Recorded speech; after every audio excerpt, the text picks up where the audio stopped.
തലയിൽ മുൾക്കിരീടം, അടിയറ്റ പാടുകളിൽ തിണർത്തൊഴുകുന്ന ചോരയും രക്തവും വെള്ളവും ഒക്കെ ഒഴുകുന്ന ആ ശരീരം. പക്ഷെ അചഞ്ചലനാണവൻ. എന്തോ ഒരു ആഭിജാത്യം ആ നടന്നുള്ള വരവിന്, എന്തോ ഒരു തേജസ്. ഞാൻ പറയും, ഒരു സ്വർഗീയ തേജസ്സിനേക്കാൾ മനോഹരമാണ് ക്രൂശിക്കപ്പെട്ടവന് കാണുന്ന അചഞ്ചലമായ ആ ധൈര്യമെങ്കിൽ ഇന്ന് വചനം കേൾക്കുന്നവരെ നമുക്കും പറയാ, അങ്ങയുടെ ധൈര്യത്തിന്റെ ഒരളവ് ജീവൻ പ്രതിസന്ധിയിൽ അടിയന്റെ മീതെ ഒരു അഭിഷേകമായി, ദൈവകൃപയായി, സാന്ത്വനമായി ഈ രാത്രി പകരപ്പെടണം. എനിക്കോ നമ്മുടെ കർത്താവായ യേശുക്രിസ്തുവിന്റെ ക്രൂശാണ് പ്രശംസ.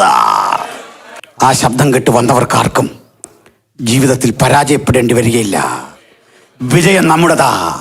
ഇപ്പോഴത്തെ പരാജയങ്ങൾ കണ്ടിട്ടേ തലകുനിച്ചു കൊടുക്കരുത്. ഇത് ക്രൂശ് ചുമന്ന തോളാണെങ്കിൽ, ക്രൂശിനെ പ്രസംഗിച്ച നാവാണെങ്കിൽ, ക്രൂശിന് വേണ്ടി അധ്വാനിച്ച ഹൃദയമാണെങ്കിൽ ഒരു കാര്യം ഉറപ്പ്, എവിടെയും തലകുനിക്കാത്ത നിശ്ചയദാർഢ്യത്തോടെ ഞാൻ വീണ്ടും ഈ ക്രൂശ് ചുമക്കും. ഈ ക്രൂശാണെന്റെ പദവി, ഈ ക്രൂശാണെന്റെ വില, ഈ ക്രൂശാണെന്റെ ശക്തി. ഹല്ലേലൂയ. വൈഫും മക്കളും ഒക്കെ പറഞ്ഞ് വണ്ണം വെക്കാതെ വരണം എന്നൊക്കെയാണ്. അതുകൊണ്ട് ഇപ്പോഴത്തെ പരിസ്ഥിതിയിൽ മൈക്രോഫോൺ കയ്യിലെടുത്ത് നിൽക്കുക അത്ര പ്രായോഗികമല്ല. വലിയ സന്തോഷം. അനുഗ്രഹരായ ദൈവമക്കൾ, Pentecostal church of Philadelphia senior pastor ബഹുമാനായ പാസ്റ്റർ ചെറിയാൻ പി ചെറിയാൻ അവറുകൾ, പാസ്റ്റർ ജെനി, സഭയുടെ സെക്രട്ടറി, മറ്റ് ഭാരവാഹികൾ, പരിചിതരായ നിരവധി ദൈവവൃത്തന്മാർ നമ്മുടെ വിവിധ സഭകളിൽ നിന്ന് എത്തിയിട്ടുണ്ട്. ഓൺലൈനിലൂടെ ധാരാളം ദൈവമക്കൾ വചനം കേൾക്കുന്നു. എല്ലാവർക്കും നമ്മുടെ കർത്താവായ യേശുക്രിസ്തുവിൻ്റെ തിരുനാമത്തിൽ വന്ദനം. തുടർന്ന് വചന ധ്യാനത്തിലേക്ക് തന്നെ നമുക്ക് പ്രവേശിക്കാം. വിശുദ്ധ പൗലോസ് ഗലാത്യർക്കെഴുതിയ ലേഖനം 6:14, ഗലേഷ്യൻസ് ചാപ്റ്റർ 6 വേഴ്സ് 14 ഞാൻ തന്നെ വായിക്കുന്നു. അപ്പോൾ ശ്രദ്ധയോടെ നമുക്ക് ആ വചനത്തെ കേട്ടിരിക്കാം. എനിക്കോ നമ്മുടെ കർത്താവായ യേശുക്രിസ്തുവിൻ്റെ ക്രൂശിലല്ലാതെ പ്രശംസിപ്പാൻ ഇടവരരുത്. അവനാൽ ലോകം എനിക്കും ഞാൻ ലോകത്തിനും ക്രൂശിക്കപ്പെട്ടിരിക്കുന്നു. Praise the Lord. വളരെ അനുപമമായ മനോഹരമായ ഈ വചനത്തെ ഓർത്ത് ദൈവത്തിന് മഹത്വം. നാട്ടിലാണെങ്കിലും ഞാൻ കൂടുതൽ പ്രസംഗിക്കുന്നത് ക്രൂശിക്കപ്പെട്ട ക്രിസ്തുവിനെ കുറിച്ചാണ്. മറ്റു വിഷയങ്ങളും സംസാരിക്കാറുണ്ടെങ്കിലും ക്രൂശിക്കപ്പെട്ട ക്രിസ്തുവിനെ കുറിച്ചുള്ള ചിന്തയാണ് വലിയൊരു പ്രചോദനം. ഈ നാട്ടിലേക്ക് വരുമ്പോൾ ഇവിടെയും അത് പ്രസംഗിച്ച് ആരംഭിക്കാം എന്നുള്ള ഒരു സന്തോഷത്തിലാണ് നിൽക്കുന്നത്. ഇത് സംബന്ധിച്ച് നിരവധി എൻ്റെ വീഡിയോകൾ കിടപ്പുണ്ട്. അത് കണ്ടിട്ടുള്ളവരുണ്ടാകും. എന്നാൽ അതിലുള്ള കാര്യങ്ങളാവില്ല ഇപ്പോൾ പറയുക. ചിലത് വന്നേക്കാം, അത്രമാത്രം. കാരണം ഈ ക്രൂശിതനായ ക്രിസ്തുവിനെ കുറിച്ചുള്ള ചിന്തകൾ ഒരു കടൽ പോലെ വിശാലമാണ്.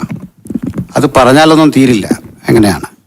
എനിക്ക് അല്പം കൂടെ മോണിറ്റർ തരാമോ? Praise the Lord. അപ്പോൾ ഈ വചനത്തിലേക്ക് നമുക്കൊന്ന് അടുത്തു വരണം.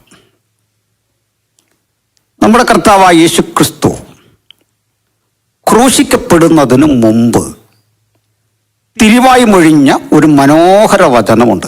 മനോഹരമാണെന്ന് നമുക്ക് തോന്നുമെങ്കിലും അന്നത്തെ കേൾവിക്കാർക്ക് അത്ര, വിശേഷിച്ച് പത്രോസിനെ പോലെയുള്ള ദൈവവൃത്യന്മാർക്ക് അത്ര സ്വീകാര്യമല്ലാത്ത വചനം.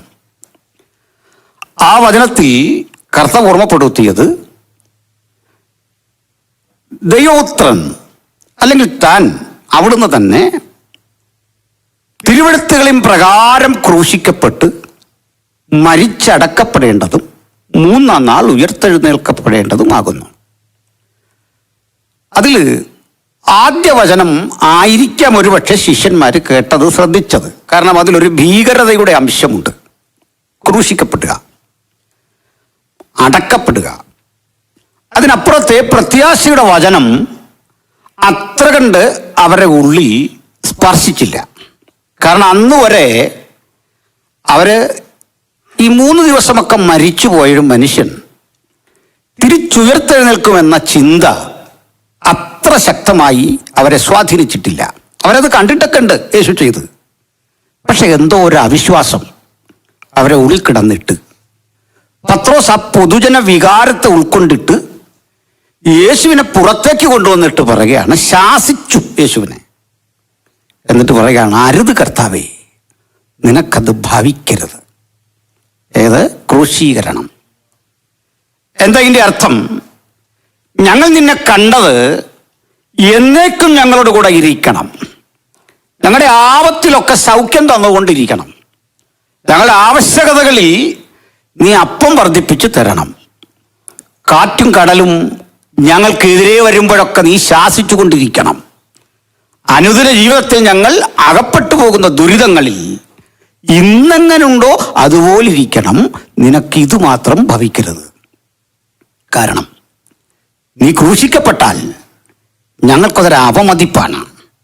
നീ ക്രൂശിക്കപ്പെടുന്നത് യഹൂദർ നിന്നെ പരിഹസിക്കും, സമൂഹം നിന്നെ കളിയാക്കും, അങ്ങയുടെ കൂടെ നിന്നു എന്ന കാരണത്താൽ ഞങ്ങൾ ഒറ്റപ്പെടും, ഭീതിജനകമായ അവസ്ഥയിലൂടെ ഞങ്ങൾ കടന്നുപോകും. ഭൗതികമായി ചിന്തിച്ചാൽ ക്രൂശിനെ സഹിക്കുക ചിന്തിക്കാനാവാത്ത ഒന്നാണ്. അതുകൊണ്ട് നിനക്കിത് ഭാവിക്കരുത്. ശാസിച്ചു എന്നാണ് യേശുവിനെ. എത്ര വിചിത്രമാണ്! ശിഷ്യൻ ഗുരുവിനെ ശാസിച്ചു. അതന്നെ വലിയ തെറ്റ്. ശിഷ്യൻ ആരാണ്? ശാസിക്കാൻ അവകാശമില്ല. ഗുരു പറയുന്നതൊക്കെ കേൾക്കാൻ, അനുസരിക്കാൻ ബാധ്യസ്ഥനാ. അല്പം മുമ്പ് പത്രോസിനെ കുറിച്ച് വളരെ പ്രശംസനീയമായ ചിലത് ഗുരു പറഞ്ഞിരുന്നു. ഞാൻ എൻ്റെ സഭയെ പണിയും, പാതാള ഗോപുരങ്ങൾ ജയിക്കയില്ല എന്ന വാഗ്ദത്തത്തിന് തൊട്ടു മുമ്പ് ഇതേ ശിഷ്യനാ കണ്ടെത്തിയത്, നീ ജീവനുള്ള ദൈവത്തിൻ്റെ പുത്രനായ ക്രിസ്തു. ഈ കണ്ടെത്തൽ റിസർച്ച് ചെയ്തൊന്നും കിട്ടിയതല്ല, അന്വേഷിച്ചറിഞ്ഞതല്ല, പൈതൃകമായി നിനക്ക് കിട്ടിയ അറിവിൻ്റെ അടിസ്ഥാനത്തിൽ പറഞ്ഞതുമല്ല, മറിച്ച് സ്വർഗസ്ഥനായ എൻ്റെ പിതാവ് നിനക്ക് വെളിപ്പെടുത്തി ഞാൻ ആരാണ്. ആ വെളിപ്പാടിൽ ഞാൻ എൻ്റെ സഭയെ പണിയുമെന്ന് പറഞ്ഞുകൊണ്ട് ഇതാ ബേസയിദ കടൽ തീരത്ത് മത്സ്യം പെറുക്കിയും വല വീശിയുമൊക്കെ ജീവിച്ച ഒരു സാധാരണ മനുഷ്യനെ പ്രശംസിച്ച് ആ കണ്ടെത്തലിനെ അഭിനന്ദിച്ചിട്ട് പറയുക, നീ ഭാഗ്യവാൻ, നീ കൃപയുള്ളവൻ, നീ അനുഗ്രഹിക്കപ്പെട്ടവൻ. കാരണം നിന്നിലാണ് ഈ വെളിപ്പാട് വന്ന് സങ്കലനം ചെയ്തത്, പൂരിപ്പിക്കപ്പെട്ടത്. ഹല്ലേലൂയ. ഇതൊക്കെ ആണെങ്കിലും ഈ അധ്യായം അധികം ദൂരം പോകുന്നതിന് മുമ്പ് ഇതേ യേശു പത്രോസിനെ സാത്താനെന്നും വിളിച്ചു. മനസ്സിലായില്ലേ? അധ്യായത്തിൽ തന്നെ, സെയിം അധ്യായത്തിൽ. കാരണം നീ ക്രൂശിക്കപ്പെടാൻ പാടില്ല. ഈ വാക്ക് പറഞ്ഞപ്പോൾ സാത്താനെ, അതിൻ്റെ അർത്ഥം എന്താ? ക്രൂശ് അതാണ് ശരിക്കുള്ള വെളിപ്പാട്.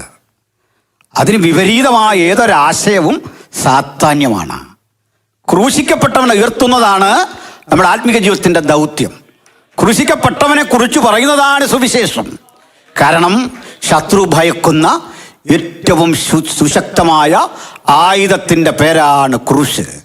ആ ക്രൂശിൽ നിന്നൊഴുകുന്ന പുണ്യാഹ രക്തമാണ് മനുഷ്യരാശിയുടെ മുഴുവൻ വിടുതലിന് ഹേതുവായി തീർന്നിരിക്കുന്ന ദിവ്യ ഔഷധമെങ്കിൽ ആ ക്രൂശും ആ ക്രൂശിക്കപ്പെട്ടവനെ ഉയർത്തുന്ന ഇടത്ത് ജീവിതത്തിൽ ഇതുവരെ കാണാത്ത ദൈവപ്രവൃത്തി വെളിപ്പെടുമെങ്കിൽ ഇന്ന് രാത്രി വചനം കേൾക്കുന്ന ഓരോ സഹോദരങ്ങളും ഹൃദയത്തിൽ ക്രൂശിനെ ഉയർത്തിക്കൊണ്ടിരിക്കണം. ക്രൂശിനെ ഉയർത്താൻ കിട്ടുന്ന ഒരവസരം പാഴാക്കരുത്. അല്ലെങ്കിൽ ദൈവവചന കേൾവിയിലൂടെ ആ ക്രൂശിനെ കുറിച്ച് കേട്ടുകൊണ്ടിരിക്കണം. ക്രൂശ് ശുദ്ധീകരണമാണ്, ക്രൂശ് ശക്തീകരണമാണ്, ക്രൂശ് രോഗശാന്തിയാണ്, ക്രൂശ് വിടുതലാണ്, ക്രൂശ് പാപത്തെ ജയിക്കുന്ന ഏറ്റവും ദിവ്യമായ ദൈവിക ഇടപെടലാണ്.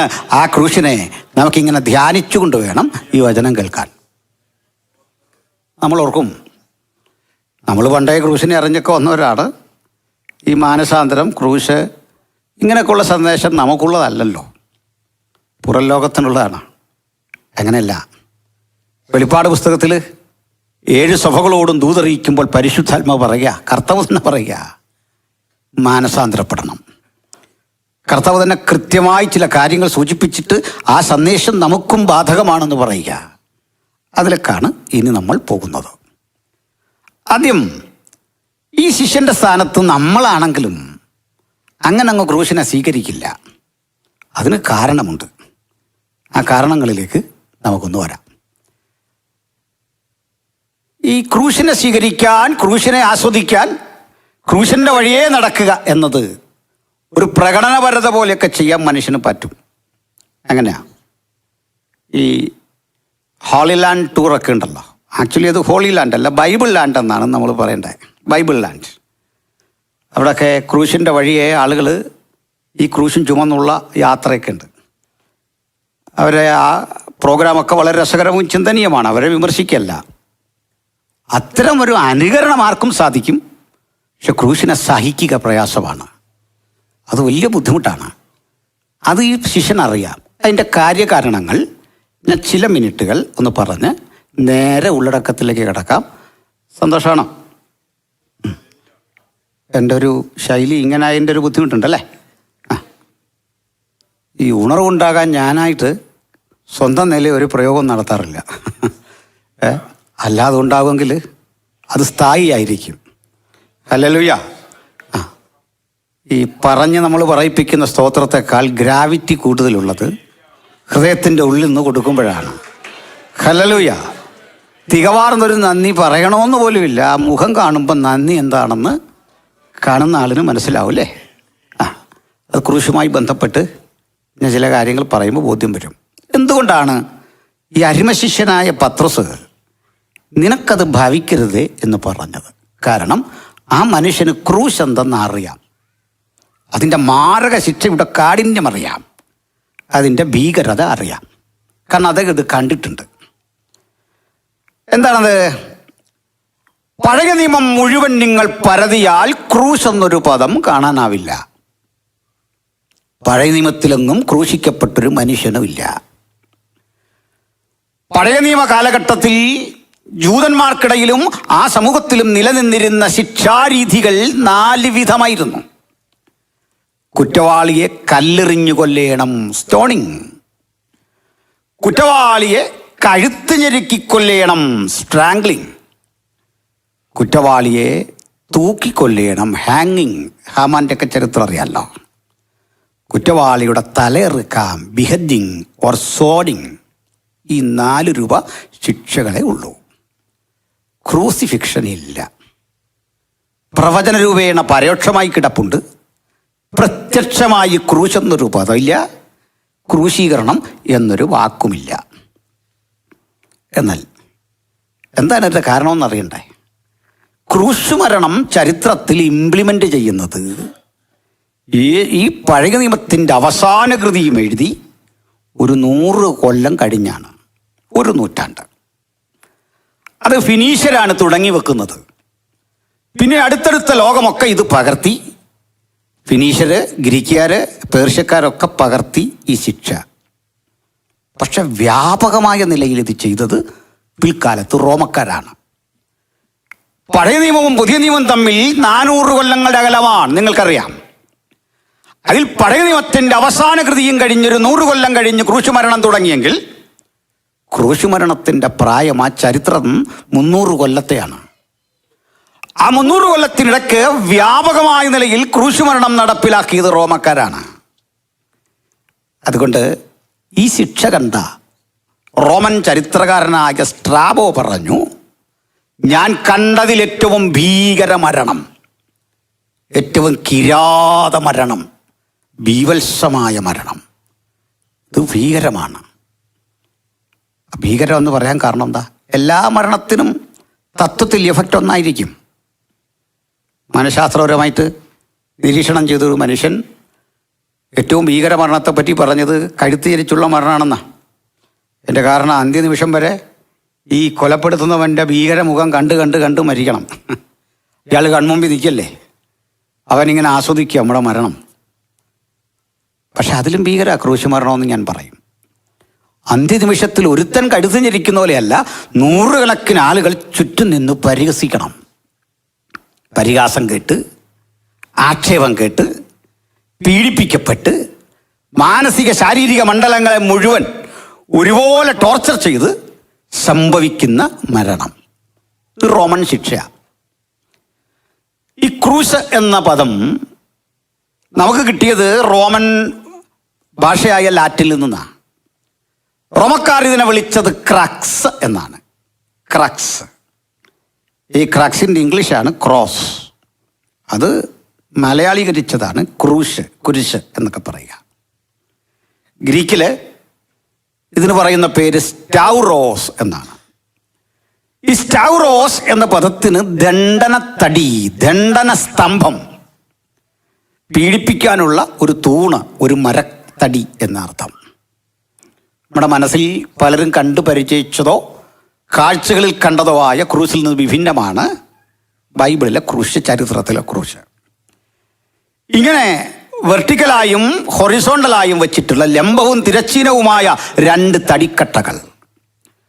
ആ തടിക്കട്ടകൾക്ക് ഒരു ചതുരരൂപമല്ല, ഉരുളൻ തടിയാണ്. ആ തടി ഒരാശാരി വന്ന് പണിത് മിനുക്കിയെടുക്കുന്ന ഏർപ്പാടുമില്ല. ആ തടി തുളയിട്ട് സുഷിരമിട്ട് പരസ്പരം കടിപ്പിക്കുന്ന രീതിയുമില്ല. ആ തടി ക്രൂശായി അങ്ങനെ ആണിയടിച്ച് റെഡിയാക്കി തോളിൽ വെക്കുന്ന ഏർപ്പാടുമില്ല. ഇതിലൊരു തടി ചുമന്നാൽ മതി. ചുമക്കേണ്ടത് ആ വിലങ്ങൻ തടിയാണ്, സ്റ്റെമല്ല. ആ സ്റ്റെമിനൊരു പേര് പറയാറുണ്ട്, സിംപ്ലക്സ്.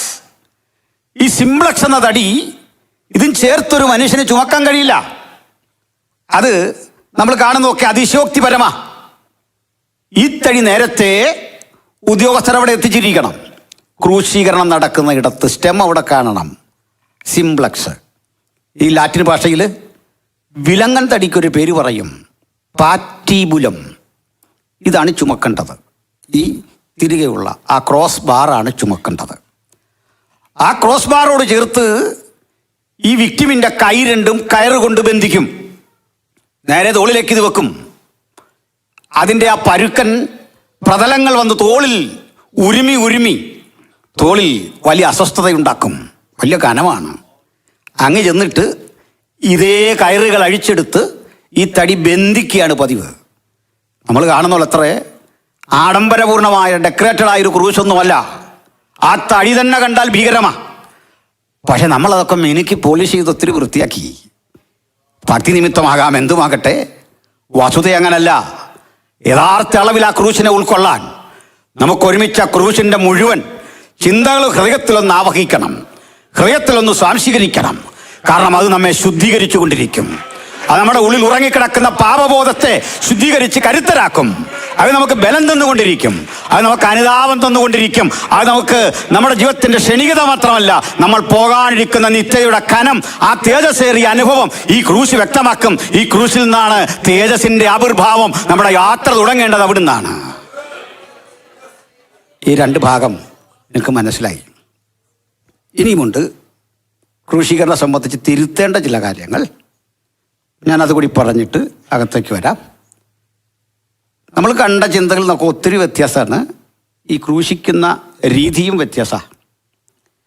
ക്രൂശിക്കപ്പെട്ട ആളിൻ്റെ ശരീരം നിലത്തിറക്കി കിടത്തുകയോ കുഴിയെടുത്ത് അടക്കുകയോ ചെയ്യരുത്.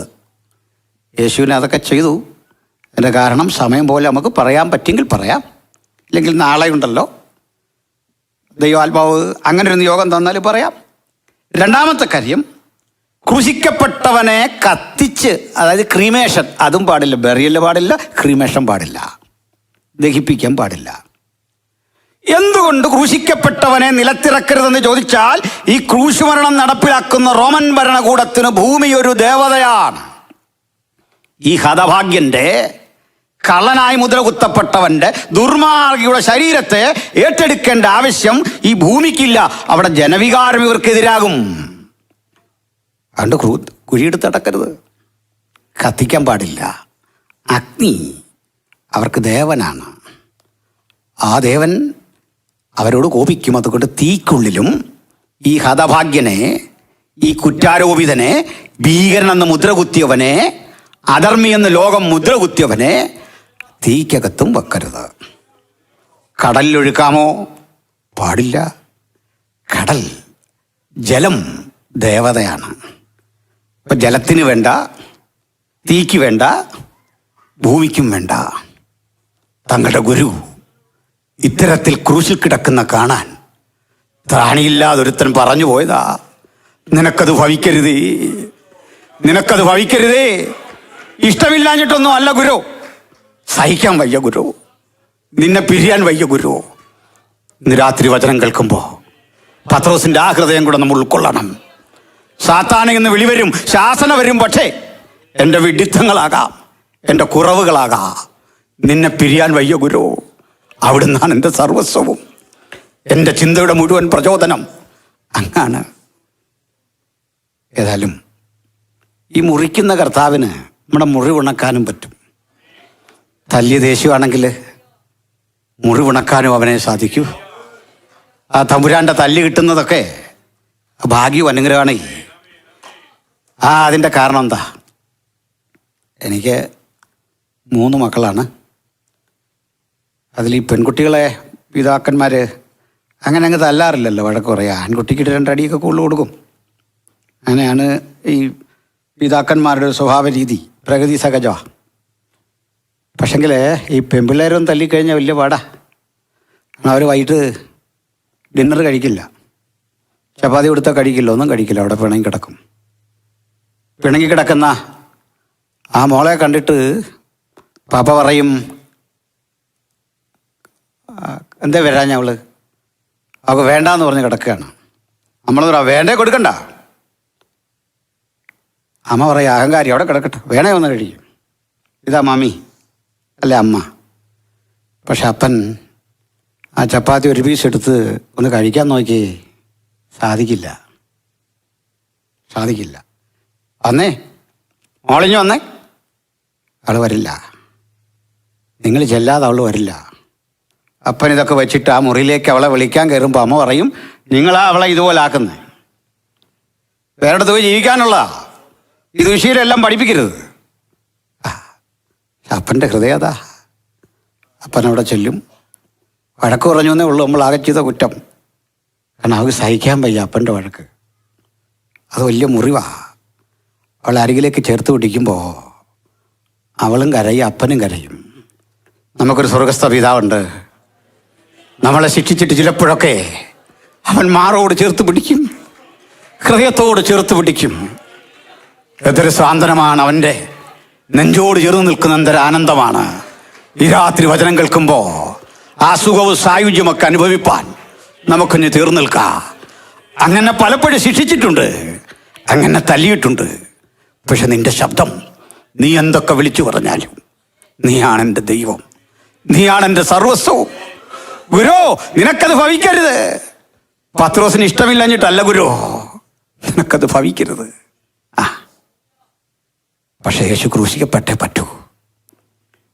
അപ്പോൾ ഞാൻ ക്രൂശീകരണത്തെ പറ്റി മൊത്തം പറഞ്ഞില്ലല്ലോ. ഒത്തിരി ചരിത്രമുള്ളത് കൊണ്ട് ചരിത്രം വല്ലാതെ പറഞ്ഞു പോയാലും മനുഷ്യന് മുഷിയും, അതാണ് ഒരു കാര്യം. പക്ഷേ യേശുവിൻ്റെയും ക്രൂശിൻ്റെയും ചരിത്രം അങ്ങനൊന്നും മുഷിയില്ല. അതിനുള്ളിൽ കിടപ്പുണ്ട് ചില ജീവൻ്റെ തന്തുക്കൾ, അതിങ്ങനെ നമുക്ക് ഉന്മേഷം പകർന്നുകൊണ്ടിരിക്കും. ഹല്ലേലൂയ. ചിലതരം ഉണർവുകൾ അങ്ങനെയാണെന്നേ. നമ്മൾ ഈ ഉണർവിന് കൊടുത്ത ചില മാനദണ്ഡങ്ങളുണ്ട്. ഉണർവെല്ലായ്പ്പോഴും ബഹളമയമാകണമെന്ന് ചടിക്കാൻ വയ്യ. കുടയൂത്തുകാർ ചേർന്ന് കോലാഹലങ്ങൾ ഉണ്ടാക്കി ഒരു മൃതശരീരവും കൊണ്ട് വഴിയെ വരിക. കരയാൻ കണ്ണീരില്ലാതൊരു സ്ത്രീ നടന്നു വരിക. ചിലരൊക്കെ നിന്ന് ബഹളം വെക്കുന്നുണ്ട്, കരയുന്നുണ്ട്. ഈ ഗുരു ആ ശവമഞ്ചത്തെ തടഞ്ഞ് വഴിയിൽ നിന്നു. ആ ഗുരു ശബ്ദിച്ചു. ഗുരു കരം തൊട്ടപ്പോൾ ശബ്ദമില്ലാത്തൊരു ഉണർവ് ഈ നിർജീവ ശരീരത്തിൽ രൂപപ്പെട്ടെങ്കിൽ, ഉണർവ് എപ്പോഴും ശബ്ദമയം മാത്രമല്ല, നിശബ്ദമായ ചിലയിടങ്ങളിൽ, വേദനിക്കുന്ന ചിലയിടങ്ങളിൽ, മുറിവേറ്റ ചില ഹൃദയങ്ങളിൽ ആശ്വാസപ്രദനായി ഈ ഗുരു ഇന്ന് തൊടുന്നുണ്ട്. ആ വലിയ സാന്ത്വനം നമ്മുടെ മുറിവുണക്കട്ടെ. അത് നമുക്ക് ജീവനെ തരട്ടെ, അത് നമുക്ക് ശക്തി പകരട്ടെ. ഹല്ലേലൂയ. പ്രിയരേ, ഇവിടെ ഞാൻ പറഞ്ഞു 3 തരം ശവസംസ്കാര രീതിയും പറ്റില്ല. പിന്നെ എന്ത് വേണമെന്ന് അറിയണ്ടേ? ക്രൂശിക്കപ്പെട്ടവൻ്റെ ശരീരം ക്രൂശിൽ തന്നെ കിടക്കണം. അത് പക്ഷികൾക്കുള്ളതാണ്, ആകാശത്തിലെ പറവകൾക്ക്, കാക്കകൾ കൊത്തി ഇരുന്ന് താഴെ വീഴുന്ന മാംസക്കഷണങ്ങൾക്ക് കഴുകന്മാർ കാത്തുനിന്ന് കുറേ നേരം കാക്കയും മറ്റ് പക്ഷികളും കൊത്തുമ്പോൾ കവിളും കണ്ണും മാംസള ഭാഗങ്ങളൊക്കെ താഴെ വീഴും, കുടൽമാലകൾ തെറിച്ച് താഴെ വീഴും. നായ്ക്കളും നരികളും ഓലിയിട്ടതിന് ചുറ്റും കൂട്ടും ഈ ഭീകര മരണം. ഒപ്പം നിരവധി പേരെ ക്രൂശിക്കും. ഇതൊരു ദിവസം കരുതി വെച്ചിരിക്കുക. നിരവധി അധർമ്മികളെ ക്രൂശിക്കും. അവിടെ മുഴുവൻ കേൾക്കുന്നത് കരച്ചിലിൻ്റെ, വിലാപത്തിൻ്റെ, കാക്കകളുടെ വല്ലാത്ത ശബ്ദത്തിൻ്റെ, കുറുനരികൾ ഓലിയിടുന്നതിൻ്റെ, വേട്ടനായ്ക്കൾ ഒച്ച വെക്കുന്നതിൻ്റെ, കുരയ്ക്കുന്നതിൻ്റെ, ആളുകൾ പരിഹസിക്കുന്നതിൻ്റെ നടുവിൽ നിന്റെ ശരീരം കിടക്കാൻ പാടില്ല ഗുരു, പാടില്ല ഗുരു, ക്രൂശിക്കപ്പെടരുത്. ഇത് ശിഷ്യൻ ആഗ്രഹിച്ച് നല്ല ആഗ്രഹങ്ങളാണ്. ചിലപ്പോഴൊക്കെ നമ്മുടെ പല നല്ല ആഗ്രഹങ്ങളും ദൈവത്തിൻ്റെ പദ്ധതിയല്ല. അവൻ ക്രൂശിക്കപ്പെട്ടേ പറ്റൂ. ദൈവത്തിൻ്റെ ക്രിസ്തു മരിച്ചടക്കപ്പെട്ട് മൂന്നാം നാൾ ഉയർത്തെഴുന്നേൽക്കണം. ഈ അപമാനങ്ങൾ മുഴുവൻ മാറുന്ന ഒരു ഉയർത്തെഴുന്നേൽപ്പിന്റെ നിമിഷം വരുന്നുണ്ട്. അതാണ് ഭക്തന്റെ പ്രത്യാശ. ഇത് കീഴടങ്ങലല്ല, തോൽവിയല്ല, പരാജയമല്ല. കോടാനുകോടി കരുത്തോടെ ഈ മണ്ണിനെ വിട്ട് ഉയർത്തെഴുന്നേൽക്കുന്ന ഒരു ദിവസം വരുമെന്ന് മാത്രമല്ല, ക്രൂശീകരണത്തിന്റെ ന്യായമായ നിയമങ്ങളെ മുഴുവൻ ലംഘിച്ച് ഈ ശവശരീരം അടക്കപ്പെടും. ഈ ഭൂമിയിൽ അടക്കപ്പെട്ട സകല ശവശരീരങ്ങളെയും പുഴുക്കൾ അരിച്ചു തീർത്തിട്ടുണ്ടെങ്കിൽ തന്റെ പരിശുദ്ധനെ ദ്രവത്വം കാണുവാൻ സമ്മതിക്കാതെ, മണ്ണിനേൽപ്പിച്ചു കൊടുക്കാതെ പിതാവ് ഇടപെട്ടുകൊണ്ട് ഒരു സമൂല പരിവർത്തനത്തിന്, ഒരു സമൂല മാറ്റത്തിന് അത് ഹേതുവാക്കുമെങ്കിൽ ഇതും ചരിത്രത്തിൽ ആദ്യമാ. അതുകൊണ്ട് ഉയർപ്പിന്റെ ശക്തിയിൽ വിശ്വസിക്കണം. ക്രൂശിൽ മാത്രമല്ല, ഉയർപ്പിന്റെ ശക്തിയിൽ, മടങ്ങി വരവിന്റെ ശക്തിയിൽ, നിത്യതയുടെ ശക്തിയിൽ ഈ രാത്രി നമുക്ക് വിശ്വസിക്കാം. ആ ചിന്തയോടെ വേണം നമ്മൾ ക്രൂശിനെ സമീപിക്കാൻ. അപ്പോൾ ഇനിയുണ്ട് ഈ നമ്മൾ കണ്ടതിൽ ഒരു തെറ്റൂടെ പറഞ്ഞ് അവിടെ വിടാം. ഈ കൈവെള്ളയിലല്ല അണിയടിക്കുക, അതും തെറ്റാണ്. ഈ കൈയുടെ ഈ ഭാഗത്ത് റിസ്റ്റ് നമ്മൾ പറയല്ല, മണിബന്ധം എന്നാണ് മലയാളത്തിൽ പറയുക. ഈ ഞരമ്പുകളൊക്കെ ഒന്ന് ഇങ്ങനെ ജോയിൻ്റ് ആകുന്ന സ്ഥലമാണ്. അത് വെറുതെ അങ്ങ് അണിയടിക്കല്ല. നമ്മളൊക്കെ വെറുതെയാണ് അണിയടിക്കുന്നത്. ഈ ക്രൂശിക്കപ്പെട്ടവനെ വീണ്ടും കലണ്ടറിലാക്കിയിട്ട് വീണ്ടും അണിയടിക്കും നമ്മളല്ലേ. ഫോട്ടോയ്ക്കകത്താക്കിയിട്ട് 3 ആണി ഓൾറെഡി ഉണ്ട്, 4ാവ് നമ്മുടെ വക ഒരു ആണി അതിങ്ങനെ കിടക്കുകയാണ്. അപ്പോഴേ ഈ ക്രൂശിക്കപ്പെടുന്നതിന് മുമ്പ് ഈ ആളിനെ കൊണ്ടവിടെ കിടത്തിയിട്ട് അപ്പോത്തിക്കരി എന്നറിയപ്പെടുന്ന വൈദ്യൻ, ഡോക്ടറാ, പഴയ ആൾക്കാർക്കറിയാം അപ്പോത്തിക്കരി എന്ന്. അറിയില്ലേ? അമേരിക്ക വന്നതിനാലും മറന്നുപോയോ? അങ്ങനെ മറക്കല്ലോ, അന്ന വഴിയൊന്നും നമ്മൾ മറക്കാൻ പാടില്ല. സ്തോത്രം. അപ്പോൾ പഴയ ഡോക്ടറെ പേരാ വിളിക്കുന്ന അപ്പോത്തിക്കരി. അപ്പോൾ ഇത് പ്രായമുള്ള ചില ആളുകൾ തല കുലുക്കുന്നുണ്ട്, ചിലർ തല കുലുക്കുന്നില്ല. എനിക്കത്രയൊന്നും പ്രായമായിട്ടില്ലെന്ന് തെളിയിക്കാനാണ്. ആ കോൺഫിഡൻസ് നല്ല കിടക്കട്ടെ, സാറില്ല. അപ്പോൾ ഏതായാലും ഈ അപ്പോത്തിക്കരി വരണം. ഈ വെയിൻ ഇങ്ങനെ പിടിച്ച് സിരാനരമ്പുകൾ പിടിച്ച് സ്പോട്ട് ചെയ്യണം. കറുത്ത മഷിക്കൊരടയാളം കൊടുക്കും. ഇതിനുവേണ്ടി തയ്യാറാക്കിയ ആണിയുണ്ട്. ആണി ഒരു ചതുര വടിവാണ്, ഉരുണ്ടിരിക്കല്ല, അഗ്ര ഉരുണ്ടാണ്. ഗിയറിൻ്റെ നമ്മുടെ ഹാൻഡൊക്കെ പോലെ ആ പിടിച്ചിരിക്കുന്നതും പോലെ. എന്നിട്ട് 3 ആരാച്ചാർമാർ, കൊല നടത്തേണ്ട 3 പേരുണ്ട്. അവർ വന്നിങ്ങനെ ഈ സമയം കാത്തു നിൽക്കുമ്പോൾ പ്രധാന ഉദ്യോഗസ്ഥൻ വന്ന് ഈ കുറ്റപത്രം വായിക്കും. ഇത് റോമാണ്. ജുഡീഷ്യറിയുടെ തുടക്കം അവിടെ നിന്നാണ് ലോകത്ത് തന്നെ. അതിന് മുമ്പ് ജുഡീഷ്യറി ഉണ്ടെങ്കിലും അതിനൊരു കേന്ദ്രീകൃത സ്വഭാവം വക്കീലന്മാരെ കണ്ടാൽ മനസ്സിലാവും. ഈ അമേരിക്കയിലെ കോടതിയിലും ഇന്ത്യയിലെ കോടതിയിലും ബ്രിട്ടനിലും എല്ലാം ഉപയോഗിക്കുന്ന ഭാഷ ഇപ്പോഴും അന്ന് യേശുവിനെ ക്രൂശിച്ച പീലാത്തോസിൻ്റെ കോടതിയിൽ ഉപയോഗിച്ച അതേ ഭാഷയാണ് ലാറ്റിൻ. അതാണ് പ്രൈമാ ഫേഷ്യ, പ്രഥമ ദൃഷ്ട്യ എന്താ കേസെന്ന് ചോദിക്കുമല്ലോ, അതൊക്കെ ലാറ്റിൻ വേർഡാണ്. ഹേബിയസ് കോർപ്പസ് എന്നൊക്കെ പറയല്ലോ, ഇതെല്ലാം ലാറ്റിനാണ്. അത് നമ്മുടെ കോടതിയിലൊക്കെ ഇപ്പോഴും ആ പദമൊന്നും മാറിയിട്ടില്ല. 2 വശവും കേൾക്കണമെന്ന് പറയല്ലോ, അങ്ങനെ നമ്മൾ പറയില്ലേ? 2 വശവും കേൾക്കണം. ഓഡി ആർട്ടം പാർട്ടം, we should be audible to both side. 2 വശവും കേൾക്കണം. ഇതൊക്കെ പണ്ടേയുള്ള കാര്യമാണ്. അതാ കർത്താവിനോടും ചോദിക്കുന്നത്, നിനക്ക് വല്ലതും പറയാനുണ്ടോ എന്നൊക്കെ ചോദിക്കുന്നത്. അത് റോമാണ്. റോം നിയമങ്ങളുടെ രാജ്യമാണ്. നിയമത്തിൻ്റെ സമയം പോലും കൃത്യമാണ്. ആ സമയത്ത് അടക്കണം, അങ്ങനെയാ. ആ സമയത്ത് ക്രൂശിക്കണം. അപ്പോൾ 3 പേര് വന്ന് ഇതും കൊണ്ട് കാത്തു വയ്ക്കും. കുറ്റപത്രം വായിക്കുന്ന ഉദ്യോഗസ്ഥൻ, നസ്രായനായ യേശു എന്ന താങ്കൾ രാജ്യത്ത് നിലനിൽക്കുന്ന നിയമം ലംഘിച്ചുകൊണ്ട് ഞങ്ങൾക്കാർക്കും സ്വീകാര്യമല്ലാത്ത മറ്റൊരു രാജ്യത്തെക്കുറിച്ച് പ്രസംഗിച്ചു. നിന്റെ ജനത പോലും നിന്നെ തള്ളിക്കളഞ്ഞു. പലയാവർത്തി തിരികെ വരാൻ നിനക്ക് അവസരമുണ്ടായിട്ടും നീ തെറ്റിതിരുത്താതെ നിന്നു. അതുകൊണ്ട് പൊന്തിയോസ് പിലാത്തോസിൻ്റെ കോടതി വിധിച്ച ആ മരണശിക്ഷ, ക്രൂശ് മരണം, ഞങ്ങൾ ഇതിനാൽ നടപ്പിലാക്കിക്കൊള്ളുന്നു എന്ന് പറയുമ്പോൾ ജനം ഉച്ചത്തിൽ വിളിച്ചു പറയും, റോമാ കൈസർ ജയിക്കട്ടെ ജയിക്കട്ടെ എന്ന് വിളിക്കുമ്പോൾ ശബ്ദമുഖരിതമായ അന്തരീക്ഷത്തിൽ 3 ആളുകൾ ഒരുമിച്ച് ഈ ആണി കുത്തിയിറക്കും. ചുറ്റിക്ക് അടിക്കില്ല, ചുറ്റി കണ്ട് കയ്യിൽ രക്തം പരമാവധി വാർന്നുപോയി എന്ന് ബോധ്യം വരുമ്പോൾ ഈ ശരീരം ക്രൂശോട് ചേർത്ത് കൃത്യമായൊരു താളത്തിൽ ആണിയടിക്കുകയാണ്. ഒരുവൻ കാലിൽ, അപ്പോൾ ഒരാൾ ഒരു കയ്യിൽ. ആ ഇടവേളയിൽ അടുത്തത് ഒരു താളത്തിൽ അടിക്കുന്ന, ചുമ്മാ ഒന്നുമില്ല, മറ്റുള്ള മനുഷ്യൻ കണ്ടാൽ ഭയപ്പെടണം. എന്നിട്ട് ഈ കുറ്റസംഗതി ഈ ക്രൂശിൻ്റെ മുകളിൽ പ്രാദേശിക ഭാഷയിൽ, ഒഫീഷ്യൽ ലാംഗ്വേജിൽ, യൂണിവേഴ്സൽ ലാംഗ്വേജിൽ എഴുതി വെക്കണം. നമ്മുടെ ഇന്നത്തെ രീതിയിലാണ് ഇംഗ്ലീഷ്, നാട്ടിലാണെങ്കിൽ ഇംഗ്ലീഷും മലയാളവും ഹിന്ദിയും റെയിൽവേ സ്റ്റേഷനിൽ കാണും പോലെ. ലാറ്റിൻ, ഹീബ്രു, ഗ്രീക്ക് 3 ഭാഷകളിൽ എഴുതണം, ചേർത്ത് വെക്കണം. അപ്പോൾ അതാണ് നമ്മൾ കാണുന്ന INRI. അത് മൊത്തം കറക്റ്റല്ല, അതല്ല, ഒരു ഭാഷയെ കാണിച്ചിട്ടുള്ളൂ, ലാറ്റിൻ മാത്രമേ കാണുന്നുള്ളൂ. INRI 3 ഭാഷയിലും വേണം. ഈസൂസ് നാസറിൻ റെക്സ് യുഡായിയോറം, നസറായനായ യേശു യഹൂദന്മാരുടെ രാജാവ്, അതിൻ്റെ ചുരുക്കെഴുത്താണ്. ഇതൊരു ജൂതന്മാരുടെ സ്ഥാപനമാണെന്ന് മനസ്സിലാവുന്ന ഫ്രണ്ടിലൊക്കെ എഴുതി വെച്ചിട്ടുണ്ടല്ലോ. ആൽഫബറ്റാണ് ഈ സൈഡിൽ കാണുന്നത്. ഈ ഭാഷയിലെല്ലാം എഴുതിയിട്ടുണ്ട്, നസ്രനായ യേശു യഹൂദന്മാരുടെ രാജാവ്. അവിടെ കിടക്കണം. കടന്നു പോകുന്നവരൊക്കെ ക്രൂശിനെ നോക്കി പരിഹസിക്കും. ഇവിടെ കിടന്ന് മരണം ഉറപ്പാക്കിയിട്ടേ കൂടെ നിൽക്കുന്നവർക്ക് പോകാൻ പറ്റൂ. ആ കിടപ്പിൽ പെട്ടെന്ന് മരണം കിട്ടില്ല. ഇങ്ങനെ മരിക്കാതെ ക്രൂശിൽ 7 ദിവസം വരെ കോമാ സ്റ്റേജിൽ കിടന്ന ആളുകളുണ്ടെന്ന സ്ട്രാബോ പറയുന്ന ചരിത്രകാരൻ. ഒരു കോമാ സ്റ്റേജിലേക്ക് പോകും, അബോധാവസ്ഥയിലേക്ക്. ഉള്ളിൽ നല്ല ബോധം, ഉള്ളിൽ സംസാരിക്കുന്നൊക്കെ കേൾക്കാം, ആളിന് ചലിക്കാൻ വയ്യ. ഈ ഞരമ്പുകളൊക്കെ ഇങ്ങനെ സ്ട്രക്കായി നിൽക്കുന്നത് കൊണ്ട് ശ്വാസമെടുക്കാൻ വയ്യ. ഓക്സിജൻ ശരീരത്തിൽ കിട്ടാതെ വൻതോതിൽ കാർബൺ ഡയോക്സൈഡ് ശരീരത്തിൽ ഡെപ്പോസിറ്റഡ് ആവും.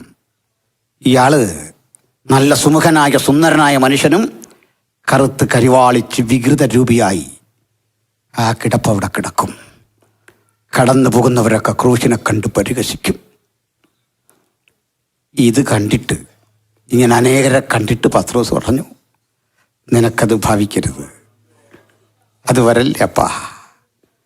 മറുവശത്തുണ്ട് പൗലോസ് പറഞ്ഞ വാക്യം നമ്മൾ വായിച്ചത്, എനിക്ക് ഈ ക്രൂശ് പ്രശംസയാണ്. ഈ ക്രൂശിലല്ലാതെ എനിക്ക് പ്രശംസയില്ല. ഈ 2 ഡൈക്കോട്ടമി. ഒരാൾ പറയാ ഭവിക്കരുതേ, അടുത്തവൻ ഈ ഭവിച്ചതിനെ കണ്ട് പ്രകീർത്തിച്ച് പറയുക, എനിക്കോ നമ്മുടെ കർത്താവായ യേശുക്രിസ്തുവിന്റെ ക്രൂശിലല്ലാതെ പ്രശംസിക്കുവാൻ ഇടവരരുത്. ആ കാരണത്തിലേക്കാണ് നമ്മൾ ഇനി വേഗത്തിലൊന്ന് കടന്നു പോകുന്നത്. സന്തോഷമല്ലേ? മനസ്സിലാവുന്നുണ്ടോ? ഹല്ലേലൂയ. എൻ്റെ പ്രശംസ ക്രൂശാണ്. ഇങ്ങനൊരു മരം, അതിൽ ദാരുണമായി വധിക്കപ്പെടുന്ന ഒരാൾ നമുക്കെങ്ങനെ പ്രശംസയാകും? എങ്ങനെ പ്രശംസിക്കാൻ പറ്റും? അത് പ്രയാസ. ആ കാര്യകാരണത്തിലേക്ക് വരാം. നമ്മൾ പറയാറുണ്ട്, ഞങ്ങളൊക്കെ പ്രസംഗിക്കുന്നതിൻ്റെ മുമ്പ് ഒരു അന്തരീക്ഷമൊക്കെ ഉണ്ടാകാൻ വേണ്ടി പ്രസംഗരും പാട്ടുകാരും ഒക്കെ പറയും ദൈവസാന്നിധ്യം ഇവിടെ ഉണ്ട്, അല്ലേ? അല്ലെങ്കിൽ പറയും ദൈവത്തിൻ്റെ തേജസ് നമ്മുടെ മധ്യേ വ്യാപരിക്കുന്നുണ്ട്, ദൂതന്മാർ വന്ന് നിൽപ്പുണ്ട്. ഞങ്ങളുടെ അവിടെ ഒരു ഉപവാസ പ്രാർത്ഥന ഒരു വീട്ടിൽ നടക്കുമ്പോൾ ആ പ്രാർത്ഥിക്കാൻ വന്ന ദൈവാസൻ, മെയിൻ ശുശ്രൂഷകൻ ശബ്ദം ഉയർത്തി പറയാൻ തുടങ്ങി, ഊരിപ്പിടിച്ച വാളുമായി ദൂതന്മാരിവിടെ നിൽപ്പുണ്ട്. ആ വീട്ടിലെ അച്ഛന് വിശ്വാസിയല്ല, പുള്ളി കേട്ടേച്ച് പറഞ്ഞു, അങ്ങനെ ഊരിപ്പിടിച്ച വാളുമായി നിൽപ്പുണ്ട്, നീ ഒരു പിടിയിട്ട് കൊടുക്കാൻ വാളിന്. ഇതിനാണ് ഈ വാൾ ഊരിപ്പിടിക്കുന്നത്. പുള്ളി ഉദ്ദേശിച്ച് ഈ പിടിയെ നൂരി എന്നുള്ള അർത്ഥത്തിലാണ്, ഉറയിൽ നൂരി എന്നാണ് നമ്മൾ ഉദ്ദേശിച്ചത്. പക്ഷെ കേട്ടപ്പോൾ ഇങ്ങനെയൊക്കെ മാറിപ്പോയി. അപ്പോൾ നമുക്കിങ്ങനെ കാര്യങ്ങൾക്ക് നമ്മുടെ ശബ്ദത്തിലൊക്കെ ഒരു വ്യത്യാസം വരുത്തി കർത്താവിടെ വന്നിട്ടുണ്ടെന്നൊക്കെ പറയുമ്പോൾ ഒരു സന്തോഷമൊക്കെ വരും. ഈ മലയാളികളായി നമ്മൾ മലയാളം പറയുന്ന പോലും വല്ലാത്തൊരു അവസ്ഥയില്ല. ഞാൻ അത്യാവശ്യം നാട്ടിലൊക്കെ ഇംഗ്ലീഷിൽ പ്രസംഗിക്കുമായിരുന്നു. ലാസ്റ്റ് നിർത്തിയത് UK വന്നപ്പോഴാണ്. അവിടെ ഒരു പ്രസംഗം കഴിഞ്ഞപ്പോൾ നല്ലൊരു കൂട്ടുകാരൻ പറഞ്ഞു, ഇനി മലയാളത്തിൽ മതി എന്ന് പറഞ്ഞു. എൻ്റെ കാരണം അദ്ദേഹത്തിൻ്റെ മോള് ചോദിച്ചെന്നു, നമ്മുടെ ഭാഷയും അങ്കിളിൻ്റെ ഭാഷ ഒരുപോലെ ഇരിക്കുന്നു, അത് ഏത് ഭാഷയാണ്? മനസ്സിലായില്ലേ? നല്ല സിമിലാരിറ്റി ഉണ്ട്. ഇത് ഏത് ലാംഗ്വേജാണ്? അതോടെ ആ മോള് കാരണമാണ് ഞാൻ നിർത്തിയത്. അപ്പോൾ എന്ന് പറഞ്ഞാൽ മലയാളത്തിലുണ്ട് ഈ ഒരു പ്രശ്നമേ. നമ്മളാളുകൾ ഈ ഭാഷയ്ക്ക് കരം, അധികരം, മൃദു, ഘോഷം, അനുനാസികം എന്നിങ്ങനെ അക്ഷരങ്ങളെ തിരിക്കും. മൂക്കൊണ്ട് സംസാരിക്കേണ്ട അക്ഷരങ്ങളുണ്ട്. അനുനാസികം, നാസിക കൂടി വേണം. ങ, ഞ, ന, ന, മ. പാടുന്ന ആളുകൾ ഈ മൈക്ക് കയ്യിലെടുത്തിട്ട് അത് വൃത്തിക്ക് പിടിച്ചില്ലെങ്കിൽ അത്തരം വാക്കുകൾ കിട്ടത്തില്ല. കണ്ടി ചില ആളുകൾ ഈ മൈക്ക് കയ്യിലെടുത്തിട്ട് ഇങ്ങനെ അങ്ങ് പിടിക്കും. ഈ പായസം കുടിച്ചിട്ട് ഫിനിഷ് ചെയ്യാൻ തുടങ്ങുന്ന പോലെ. അതിങ്ങോട്ട് വരുന്നില്ല. അപ്പോൾ ഇങ്ങനെ പിടിക്കുന്ന പിടിച്ചാൽ സംഗതി കാണാനൊക്കെ കൊള്ളാമെങ്കിലും ഒരരങ്ങാ സംഗതി. അതൊക്കെ നല്ലതാണ്. ഒരു ആവേശം വരുമ്പോൾ നമ്മളെല്ലാം ഇത് ചെയ്യും. പക്ഷേ ഈ അനുനാസിക ശബ്ദം കിട്ടത്തില്ല. ഇങ്ങനൊക്കെ ഉണ്ട്. അതുകൊണ്ട് കർത്താവ് തേജോമയനായി നമ്മുടെ കൂടെ ഉണ്ടെന്നൊക്കെ പറയുമ്പോൾ നമുക്കൊരു സന്തോഷം. നമ്മളും പ്രാർത്ഥിക്കും, കർത്താവേ നിന്റെ തേജസ്, നിന്റെ സാന്നിധ്യം പൽമോസിൽ ഇറങ്ങി വന്ന പോലെ എന്നൊക്കെ നമ്മൾ പറയും. ഇതൊന്നും കൂടാതെ മടങ്ങിപ്പോകുമ്പോൾ നമ്മളൊരു ചോദ്യം ചോദിക്കും. അപ്പാ, ഞങ്ങളിന്ന് യോഗത്തിന് പോയി, ആ പ്രതീക്ഷിച്ച നിന്റെ തേജസ് കണ്ടില്ലല്ലോ, എനിക്കൊരു ഉന്മേഷക്കുറവുണ്ടല്ലോ, ഞാൻ ഉദ്ദേശിച്ചൊരു ശക്തി എന്നിലേക്ക് വന്നില്ലല്ലോ. എന്താ പ്രശ്നം? പ്രസംഗിക്കാൻ വന്ന പാസ്റ്ററാണോ? ചെന്നിരുന്ന ഞാനാണോ? കൂട്ടുസഹോദരങ്ങൾ പ്രാർത്ഥിക്കാഞ്ഞതാണോ? ഏതോ ഒരു പ്രശ്നം. അങ്ങ് എന്താ വരാഞ്ഞേ? യേശു പറയും, ഞാൻ വന്നിരുന്നു, നിന്നെ കണ്ടിരുന്നു, പക്ഷെ നീ എന്നെ കണ്ടില്ല. എപ്പോ?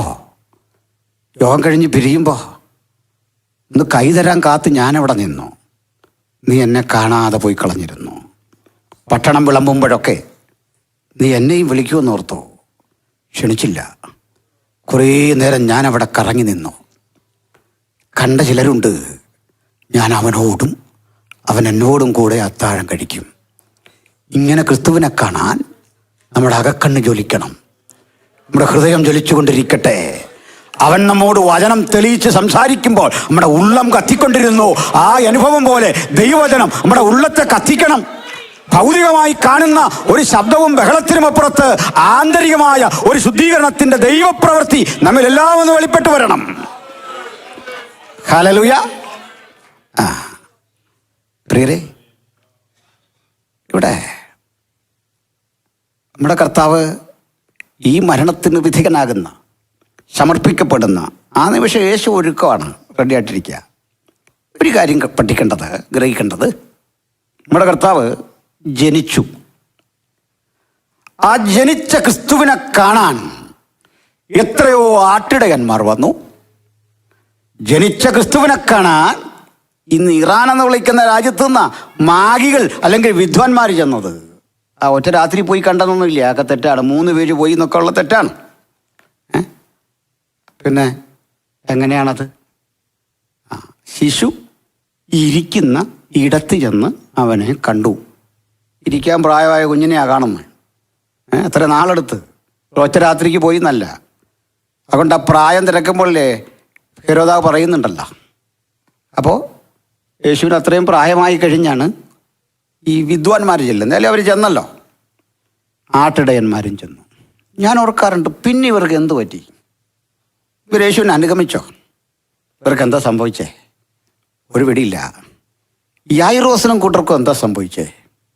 അവരെതിലേ പോയി? അല്ലെങ്കിൽ യേശു സൗഖ്യം കൊടുത്ത എത്രയോ ആയിരക്കണക്കിന് മനുഷ്യരുണ്ട്, അവരിതുവഴി പോയി. എൻ്റെ അർത്ഥം, ഇവർക്കെല്ലാം ഇഷ്ടം ആഘോഷങ്ങളിലാ.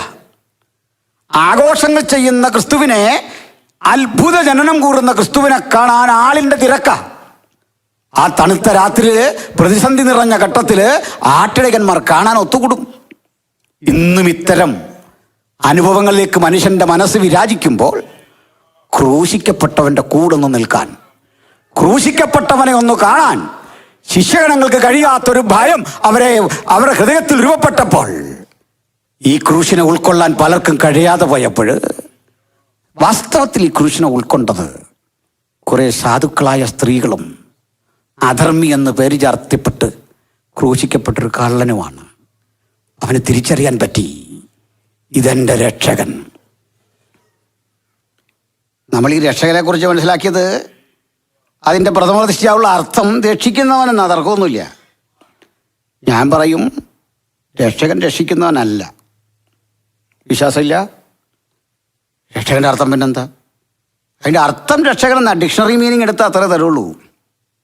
പക്ഷെ ആത്മീയ അർത്ഥം മറ്റൊന്നാ. പറഞ്ഞുതരാം. എൻ്റെ മൂത്ത മോള് ഇപ്പോൾ അവളിത് കാണുന്നുണ്ടെന്ന് എൻ്റെ വിചാരം. ഒരു 6ാം ക്ലാസ്സിൽ, ഇപ്പോൾ അവൾ വിവാഹമൊക്കെ കഴിഞ്ഞു. 6ാം ക്ലാസ്സിൽ പഠിക്കുന്ന സമയത്ത് ഈ അസംബ്ലിയിൽ, സ്കൂൾ അസംബ്ലിയിൽ തല ചുറ്റി വീണു. എനിക്കൊരു യോഗത്തിന് പോകണം. ഈ സ്കൂളിൽ നിന്ന് പെട്ടെന്ന് തന്നെ വരാൻ വിളിച്ചു. ഞാൻ ഓടിക്കതച്ച് അവിടെ ചെല്ലുമ്പോൾ ഒരു വിഷയമില്ല. അവൾക്ക് ചായ കൊടുത്തു. അവരിങ്ങനെ സംരക്ഷിച്ചൊക്കെ വെക്കുക. പക്ഷേ ഇവർക്ക് എൻ്റെ കൂടെ പോരണം. ഞാൻ കുറേയധികം വഴക്ക് പറഞ്ഞു, കുറേയധികം ശാസിച്ചു. എൻ്റെ കൂടെ വന്നേ പറ്റൂ. ഞാൻ വീട്ടിൽ കൊണ്ടുവന്നപ്പോൾ അവളുടെ അമ്മ, എൻ്റെ വൈഫും ശാസിച്ചു. എന്തിനാ ഓടി കൊതച്ച് പോന്നേ? ഇതൊക്കെ ഉണ്ടാകുന്നല്ലേ, നീ എന്താ ബ്രേക്ക്ഫാസ്റ്റ് കഴിക്കാൻ പോയേ? അപ്പം ഞാനും വൈഫും ചെയ്തത് ശകാരം. വീഴാൻ തുടങ്ങിയവളെ താങ്ങിയത് ഒരു സെർവൻ്റ്, ചായ ഇട്ട് കൊടുത്തത് വേറൊരു സഹോദരി, നല്ല വാക്കുകൾ പറഞ്ഞ് അടുത്തിരുത്തിയത് മിസ്, ടീച്ചറാ. പക്ഷെ നല്ല വാക്ക് പറഞ്ഞ, താഴെ വീണപ്പോൾ താങ്ങിയ, ചായ ഇട്ട് കൊടുത്തവരുടെ കൂടെ പോകാൻ അവൾക്ക് തോന്നിയില്ല. ഇതൊന്നും ചെയ്യാത്ത എൻ്റെ കൂടെ വരാൻ കാരണം അറിയോ? ഞാനാ രക്ഷകൻ. മനസ്സിലായില്ലേ? എൻ്റെ വീട്ടിലേക്ക് വരാൻ കാരണം എന്താ? ഞാനാണ് അവളുടെ ശരിക്കുള്ള രക്ഷകൻ. ആ രോഗം മാറ്റിയാൽ രക്ഷകനാവില്ലെന്നേ. കടൽ മീതെ നടന്നാൽ രക്ഷകനാവില്ല. അല്ലെങ്കിൽ സൗഖ്യം തന്നാൽ രക്ഷകനാവില്ല. മരണത്തിൽ നിന്ന് ഉയർപ്പിച്ചുകൊണ്ടല്ല രക്ഷകനായത്. രക്ഷകനാകാൻ കാരണം അവൻ ആത്യന്തിക രക്ഷിതാവായി എൻ്റെ പാപത്തിൻ്റെ പ്രായശ്ചിത്തത്തിനായി തൻ്റെ പ്രാണനെ ബലിയാക്കിയപ്പോൾ എനിക്കത് വഴി വെട്ടിത്തുറന്നു തന്ന ജീവന്റെ പുതുവഴി എന്ന രക്ഷാകരണ പദ്ധതിയിലൂടെ ഞാൻ ആർജിച്ചെടുത്ത ശക്തിയാ എൻ്റെ രക്ഷയ്ക്ക് ആധാരം. അതുകൊണ്ട് നമ്മുടെ കർത്താവ് തന്നത് ക്രൂശിലൊരു ജയമാണ്. ആമേൻ. വ്യക്തത വന്നു എന്ന് കരുതുന്നു. അപ്പം നമുക്ക് കിട്ടിയത് ആ ജയമാണ് ക്രൂശിൽ. അപ്പോൾ ക്രൂശ് നമുക്കെങ്ങനെ ജയത്തിൻ്റെ ചിഹ്നമാകുന്നത് എന്ന് നമുക്ക് ക്രമേണ ചിന്തിച്ചു വരാം. ശ്രദ്ധിക്കുക. പാസ്റ്റർ പറഞ്ഞ ടൈമിൽ നിർത്തും, പേടിക്കണ്ട. വിഷമമുണ്ടോ? ഹല്ലേലൂയ. സഹോദരങ്ങളെ, ഇവിടെ കാലവേറെ കഴിഞ്ഞ് പൗലോസ് പറയാണ്, എനിക്ക് പക്ഷേ ക്രൂശിക്കപ്പെട്ട ക്രിസ്തു പ്രശംസയാണ്. പത്രോസിനും പിന്നെ അങ്ങനെ ആയിട്ടോ, നമ്മളതിലൂടെയും വരും. അതെന്താ പ്രശംസ എന്ന് പറയാൻ കാരണം? നമ്മളൊരു ചരിത്രം എഴുതിയാൽ ഇത് നീക്കം ചെയ്യുകയാണ് പതിവ്. കുടുംബചരിത്രം എഴുതിയാൽ ഇങ്ങനെ ക്രൂശിക്കപ്പെട്ട ഒരു അപ്പച്ചൻ വീട്ടിലുണ്ടെങ്കിൽ നമുക്ക് എഴുതാൻ തോന്നില്ല. അപ്പച്ചൻ മരിച്ചു എന്ന് ഒറ്റ വാക്കിൽ എഴുതി പോവും. അപ്പച്ചൻ മരിച്ചു, എല്ലാവരും മരിച്ചോ. നമ്മൾ കൂടുതൽ ചോദിച്ചു കഴിഞ്ഞാൽ, നമ്മുടെ കാനോച്ചൻ അദ്ദേഹത്തിൻ്റെ ഒരു അനുഭവം പറഞ്ഞു. കുടുംബചരിത്രം എഴുതാൻ കൂടിയപ്പോൾ ഈ അച്ഛൻ വിശ്വാസത്തിലൊക്കെ വന്നു. എല്ലാവരും കൂടിയിരുന്നപ്പോൾ ഈ അച്ഛൻ്റെ വല്യപ്പനൊക്കെ വന്ന വഴികൾ പറഞ്ഞു. അവിടുന്ന് ഇവിടെ വന്ന് പാർത്ത അപ്പച്ചൻ എന്ന് പറഞ്ഞപ്പോൾ അച്ഛൻ എഴുന്നേറ്റ് ചോദിച്ചു, ആ അപ്പച്ചൻ അവിടെ എങ്ങനെ വന്നെന്ന് ചോദിച്ചു. അവിടെ നിങ്ങൾ വിശ്വാസി എന്നൊക്കെ പോയോണ്ട് തോന്നുന്ന അടങ്ങിയിരിക്കാൻ പറഞ്ഞു. എന്ന് പറഞ്ഞാൽ ചില ചോദ്യങ്ങൾ വന്നാൽ നമുക്ക് ഉത്തരമില്ല പോകും. പൂർവികതയിലേക്കുള്ള ചില ചോദ്യങ്ങൾ ഈ നേരെ വരിക. അപ്പോൾ ഇവിടെ ഈ ക്രൂശിനെ കണ്ട് പരിചയപ്പെട്ട ദൈവപുരുഷൻ, അയാൾക്ക് പേടിയാണ് ഈ ക്രൂശ്. അയാൾക്ക് അസഹനീയമാണ് ക്രൂശ്. ഇപ്പുറത്ത് പൗലോസ് എന്ന മനുഷ്യൻ യേശുവിൻ്റെ ക്ലാസ് ഒന്നും പഠിച്ചിട്ടില്ല, ഒരു ക്ലാസ്സിൽ ഇരുന്നിട്ടില്ല, 5 അപ്പം കഴിച്ചിട്ടില്ല. കടലിൽ മീതെ യേശു നടക്കുമ്പോൾ കൊള്ളാമെന്ന് പറയാനോ ഹോശന്ന പറയാനോ ആ പരിസരത്തൊന്നുമില്ല. പക്ഷെ അദ്ദേഹം പറയുക, ക്രൂശ് എനിക്ക് പ്രശംസയാണ്. എന്തുകൊണ്ട്? നമ്മൾ ആ ഒരു ഇതിലേക്കാണ് പോവുക. ആ വഴിക്കൊന്ന് പോയി വരാം. അപ്പോഴേക്ക് ഉപസംഹാരത്തിൻ്റെ സമയത്തും. ബഹുമാനരേ, ഈ പൗലോസിലേക്ക് നമുക്കൊന്ന് വരാം. അദ്ദേഹം പണ്ടാരായിരുന്നു? ഒരു റോമൻ റബി എന്നുള്ള ചരിത്രം നമ്മുടെ മുമ്പിലുണ്ട്. യഹൂദ റബി എന്നുള്ള ചരിത്രം നമ്മുടെ മുമ്പിലുണ്ട്. റോമൻ ചിന്തകളിൽ അഗാധ ജ്ഞാനമുള്ളയാളാണ്. യഹൂദ ചിന്തകളിൽ ജ്ഞാനമുള്ളയാളാണ്. പലവിധ അറിവുകളുടെ സമാഹാരമാണ്. കോടതി വ്യവഹാരത്തിൽ അദ്ദേഹത്തിൻ്റെ അറിവുകൾ പരിശോധിച്ചിട്ട് കോടതി പറയുക, വിദ്യാബഹുത്വത്താൽ നിനക്ക് ഭ്രാന്ത് പിടിച്ചിരിക്കുന്നു. ഇതൊക്കെയുള്ള മനുഷ്യനാണ്. ഇതെല്ലാം ഗ്രഹിച്ച് പൗലോസ് പറയുകയാണ്, എനിക്ക് പക്ഷെ ക്രൂശ് ഒരു പ്രശംസയാണ്. ആ ക്രൂശ് എനിക്ക് അനുഗ്രഹമാണ്. എന്താണ് ആ ക്രൂശ്? കർത്താവ് മറ്റൊന്നുകൂടെ പഠിപ്പിച്ചു. നമുക്കെല്ലാം ഓരോ ക്രൂശ് അവൻ വച്ചിട്ടുണ്ട്, അത് എടുത്തുകൊണ്ട് തന്നെ അനുഗമിക്കണമെന്ന്. നമുക്കത് പാടാണ്. ഞാൻ ഒരു 6 മാസം മുമ്പ് ബഹുമാനപ്പെട്ട പ്രിൻസ് വാസ്റ്റർ ചർച്ചിലായിരുന്നു റാന്നി. ഞങ്ങൾ ക്ലാസ്മേറ്റ്സാണ്, പവർ വിഷനിലുള്ള. അവിടെ ദിവാസന ഒരു ആലോചന പറഞ്ഞു. നിങ്ങളുടെ ക്രൂശിൻ്റെ കനം 1000 ഇരട്ടി വർദ്ധിക്കും, താഴെ ഇടല്ലെന്ന്. ക്രൂശിൻ്റെ കനം 1000 ഇരട്ടി വർദ്ധിച്ചാലും താഴെ ഇടരുത്, താഴെ കളയരുത്. ക്രൂശിൻ്റെ കനം തോളിലേക്ക് വെക്കുമ്പോൾ വർദ്ധിക്കും, താഴെ ഇടാൻ പാടില്ല. ക്രൂശിനെ പൗലോസ് തിരിച്ചറിഞ്ഞ ആനന്ദ നിർഭരമായ ഒരു അനുഭവത്തിലേക്കാണ് ഞാൻ ഇന്ന് പോകുന്നത്. നമ്മളെല്ലാം പറയാറുണ്ട്, ദൈവത്തിന് നന്ദി പറ, ദൈവത്തിന് സ്തോത്രം പറ, ദൈവത്തെ സ്തുതിക്ക്, ഈ ആഹ്വാനം കൊടുക്കാറുണ്ട്. ഞാൻ തിരിച്ചൊരു ചോദ്യം, ദൈവം നമുക്ക് എപ്പോഴെങ്കിലും ഒരു നന്ദി പറഞ്ഞിട്ടുണ്ടോ? എന്തൊരു വെഡിത്തായി ചോദിക്കുന്നല്ലേ. എന്തിനാ നന്ദി നമുക്ക് പറയുന്നല്ലേ?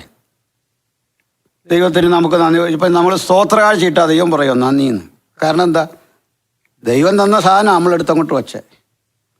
യാഗം കഴിക്കാൻ കന്നുകാലിയെ കൊടുത്തപ്പോഴേ ഞാൻ സൃഷ്ടിച്ച സാധനം എനിക്ക് തന്നേച്ച് നമ്മൾ നന്ദി പറയണോ? ഇല്ല. പിന്നെന്തിനാ നന്ദി? ദൈവം നന്ദി പറഞ്ഞ, കർത്താവ് നന്ദി പറഞ്ഞ ഒരസുലഭ സന്ദർഭം ഞാൻ കാട്ടുമ്പോൾ നിങ്ങൾക്ക് മനസ്സിലാകും അതിൻ്റെ പവർ എന്താന്ന്. അത് പൗലോസ് മനസ്സിലാക്കുക. എന്നിട്ട് പറയാം, എനിക്കും അത് പ്രശംസയാ. കർത്താവിനെ ക്രൂശിക്കാൻ നിയോഗിച്ചു, തലയിൽ മുൾക്കിരീടം വച്ചു, ക്രൂശ് ചുമക്കാൻ നിർബന്ധിതനായി, ചാട്ടവാറിനാൽ അടിയേറ്റു, അടിയും പീഡയും സഹിച്ചു വരുന്ന വഴിത്താരയിൽ യേശു നിർദ്ദിഷ്ട സമയത്ത് അവിടെ എത്തില്ല എന്ന് ഉദ്യോഗസ്ഥ പ്രമാണിക്ക് മനസ്സിലായി. അദ്ദേഹം ഈ ക്രൂശ് ഒന്ന് ചുമക്കാൻ ആരെങ്കിലും കിട്ടുമോയെന്ന് ചോദിക്കുക. ആരും കിട്ടില്ല. എൻ്റെ കാരണം, ആ നാട്ടിലൊരു അന്ധവിശ്വാസമുണ്ട്. ക്രൂശിക്കാൻ ഉത്തരവിട്ട് കഴിഞ്ഞാൽ യാതൊരുവൻ വന്ന് ഈ മരത്തിൽ പിന്നെ തൊടുന്നോ അവനെ ചുറ്റിപ്പിണഞ്ഞൊരു ശാപം അവൻ്റെ കുടുംബത്തിൽ വ്യാപിക്കും. ആ കുടുംബം കുളം തോണ്ടും. അവരെ തെറ്റായൊരു ധാരണയാ, ശാപത്തെക്കുറിച്ചൊരു ധാരണ. ഈ ക്രൂശ് മരം ശാപമരമാ, പിന്നെ ആരും തുടരുത്. പലരോട് ചെന്ന് പറഞ്ഞു, ഒന്ന് തൊടാവോ, ഒന്ന് എടുക്കാവോ, നിനക്ക് പണം തരാന്നേ. അങ്ങനെ വരുമ്പോൾ വയലിൽ നിന്ന് കയറി വരുന്ന ശിമോൻ 3 സുവിശേഷങ്ങളിലും കാണുന്നു, അവനെ വളരെ നിർബന്ധിച്ചു. എന്തിനാ നിർബന്ധിച്ചതെന്ന് അറിയണ്ടേ? അവന് ചെയ്യേണ്ട കാര്യമില്ല, അയാൾ വേറൊരുത്തൻ്റെ അടിമയാണ്, വേറൊരുത്തൻ്റെ പണിക്കാരനാ.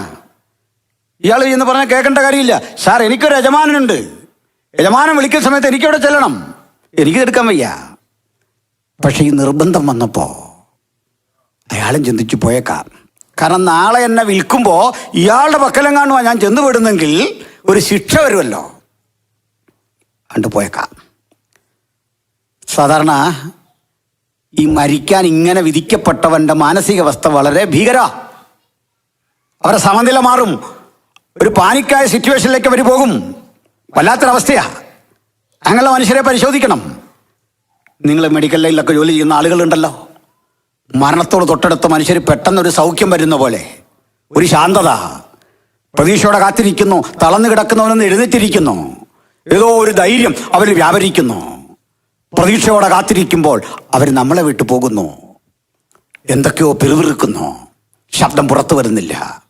ചിലരാകട്ടെ മരണം അടുത്തു വന്നു, ക്രൂശിക്കാൻ പോകുക, അതിൻ്റെ ഭീകരത ഗ്രഹിക്കുക ആളുകള്. പിന്നെ സമനില തെറ്റിയിട്ട് ഈ മുടിയൊക്കെ വലിച്ചു പറിക്കും, റോമാ കൈസറെ ചീത്ത വിളിക്കും, അന്വേഷണ ഉദ്യോഗസ്ഥരുടെ ശരീരത്ത് തുപ്പും. ഒരു വല്ലാത്ത സിറ്റുവേഷനാ. ഇങ്ങനൊരു ഭ്രാന്തന്റെ ക്രൂശാണോ ഞാൻ ചുമക്കേണ്ടതെന്ന് ഓർത്ത് ഈ ശിമോൻ ഇങ്ങോട്ട് വരിക. എന്തൊക്കെ പറയുമെന്ന് അറിയില്ല. നോക്കുമ്പോൾ കാണുന്നത് ഇവൻ്റെ അരികിൽ ബോർഡും പിടിച്ചൊരാൾ നിപ്പുണ്ട്. ആ ബോർഡിൽ എഴുതിയിട്ടുണ്ട്, നസ്രയനായ യേശു, യഹൂദന്മാരുടെ രാജാവ്. കള്ളന്മാരപ്പുറത്തുണ്ടേ, ചീത്ത പുലമ്പുന്ന, അസഭ്യം പുലമ്പുന്ന പലരും അവിടെ നിപ്പുണ്ടേ. അന്വേഷണ ഉദ്യോഗസ്ഥന്മാരെ ചീത്ത വിളിക്കുന്നവര്, ഭരണകൂടത്തെ ആക്ഷേപിക്കുന്നവര്. കാരണം ഞാൻ ഏതായാലും മരിക്കും, ഇവനെ 2 പറഞ്ഞിട്ടേ ഉള്ളൂ. തനിക്ക് ചെയ്യാവുന്ന ദുഷ്കൃത്യങ്ങളൊക്കെ ചെയ്തു വരിക ഈ ക്രിമിനൽസ്. അതിൻ്റെ നടുവിൽ സമചിത്തതയോടെ പക്വതയോടെ കരുത്തോടെ ഒരുവൻ പുഞ്ചിരി തൂകുന്നവനായി നടന്നു വരിക. തലയിൽ മുൾക്കിരീടം, അടികെട്ട പാടുകളിൽ തിണർത്തൊഴുകുന്ന ചോരയും രക്തവും വെള്ളവും ഒക്കെ ഒഴുകുന്ന ആ ശരീരം. പക്ഷെ അചഞ്ചലനാണവൻ. എന്തോ ഒരു ആഭിജാത്യം ആ നടന്നുള്ള വരവിന്, എന്തോ ഒരു തേജസ്. ഞാൻ പറയും, ഒരു സ്വർഗീയ തേജസ്സിനേക്കാൾ മനോഹരമാണ് ക്രൂശിക്കപ്പെട്ടവന് കാണുന്ന അചഞ്ചലമായ ആ ധൈര്യമെങ്കിൽ ഇന്ന് വചനം കേൾക്കുന്നവരെ നമുക്കും പറയാ, അങ്ങയുടെ ധൈര്യത്തിന്റെ ഒരളവ് ജീവൻ പ്രതിസന്ധിയിൽ അടിയന്റെ മീതെ ഒരു അഭിഷേകമായി, ദൈവകൃപയായി, സാന്ത്വനമായി ഈ രാത്രി പകരപ്പെടണം. എനിക്കോ നമ്മുടെ കർത്താവായ യേശുക്രിസ്തുവിന്റെ ക്രൂശാണ് പ്രശംസ. ഈ ശിമയോനെ ഇത് ആകർഷിച്ചു. കാരണം ആ മുഖത്തെ ആധികാരികത അത്ര വലുതാ. ഒരു കാര്യം തിരുത്തിക്കോണേ, കലണ്ടറിൽ നിങ്ങൾ കണ്ട ആ ദയനീയ ഭാവമല്ല സഹോദരങ്ങളെ. അതിന് കാരണമുണ്ട്. എബ്രായ ലേഖനക്കാരൻ പറയുക, അവൻ മരണം ആസ്വദിച്ചു.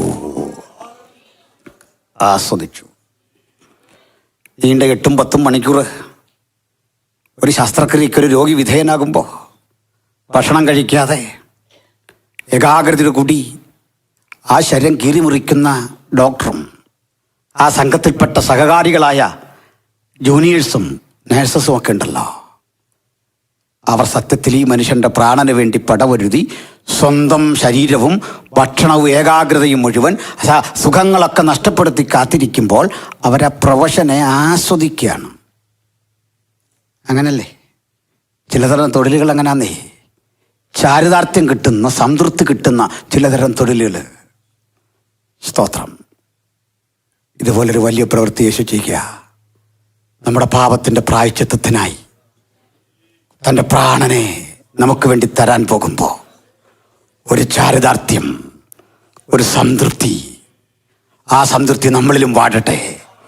എല്ലാ പ്രയാസങ്ങളെയും അതിജീവിക്കുന്ന ആ സംതൃപ്തി നമ്മളിൽ വ്യാപരിക്കട്ടെ. പാടുമ്പോൾ, പ്രാർത്ഥിക്കുമ്പോൾ, ആരാധിക്കുമ്പോൾ നമ്മുടെ സംതൃപ്തിയെ നഷ്ടപ്പെടുത്തി കളയുന്ന, നമ്മുടെ സുഖത്തെ നഷ്ടപ്പെടുത്തി കളയുന്ന, നമ്മുടെ ആശ്വാസങ്ങളെ മുഴുവൻ നഷ്ടപ്പെടുത്തി കൊടുക്കളയുന്ന 100,000 ശബ്ദങ്ങൾക്ക് നടുവിൽ നമുക്ക് അവനോട് ചേർന്നിട്ട് പറയാ, നാഥാ, അങ്ങയോടൊപ്പം നിൽക്കുന്നത് എനിക്കെന്തൊരു ചാരിതാർത്ഥ്യം, എനിക്കെന്തൊരു സംതൃപ്തി. ആരൊക്കെ നിന്നെ തള്ളിക്കളഞ്ഞാലും നിന്റെ കൂടെ നിൽക്കാൻ കഴിയുന്നതാണ് എൻ്റെ അഭിമാനം. ഞാൻ നിന്റെ കൂടെ നിൽക്കാം, നിനക്കൊപ്പം വരാ. ആളുകളൊക്കെ ഓർത്തതേ, ആഴ്ചകൾക്കപ്പുറത്ത് കഴുതക്കുട്ടിയുടെ പുറത്ത് യേശു യെരുസലേമിലേക്ക് വരുമ്പോൾ മുമ്പിൽ നിന്ന് മുദ്രാവാക്യം വിളിച്ച ആളുകളുണ്ട്. ഹോസന്ന, ഹോസന്ന, ഹോസന്ന. ആ പ്രകടന പരതയാണ് ആത്മീയത എന്ന് ചിന്തിച്ചപ്പോൾ അതൊന്നും അല്ലെന്നേ. ക്രൂശ് ചുമക്കാൻ വ്യഗ്രത കാട്ടിയ ശിമയോന്റെ സമർപ്പണം പോലെ അത്രയൊന്നും മനോഹരമല്ല അങ്ങകലെ കണ്ട ആ ശബ്ദമെങ്കിൽ, ആ ഉച്ചാരണമെങ്കിൽ നമുക്കും പറയാം, ഇതിൽ എനിക്ക് ശിമോനെ പോലെ ഞാനിതാ എൻ്റെ തോൾ നിനക്ക് വിട്ടുതരുന്നു. ആ തോളിലേക്ക് ഈ മരക്കുരിശ് എടുത്തു വെക്കുമ്പോൾ യേശു ശിമയോനെ ഒന്ന് നോക്കിയിട്ടുണ്ട്. എഴുതിയിട്ടില്ല. യേശു ശിമയോനെ നോക്കുന്നു.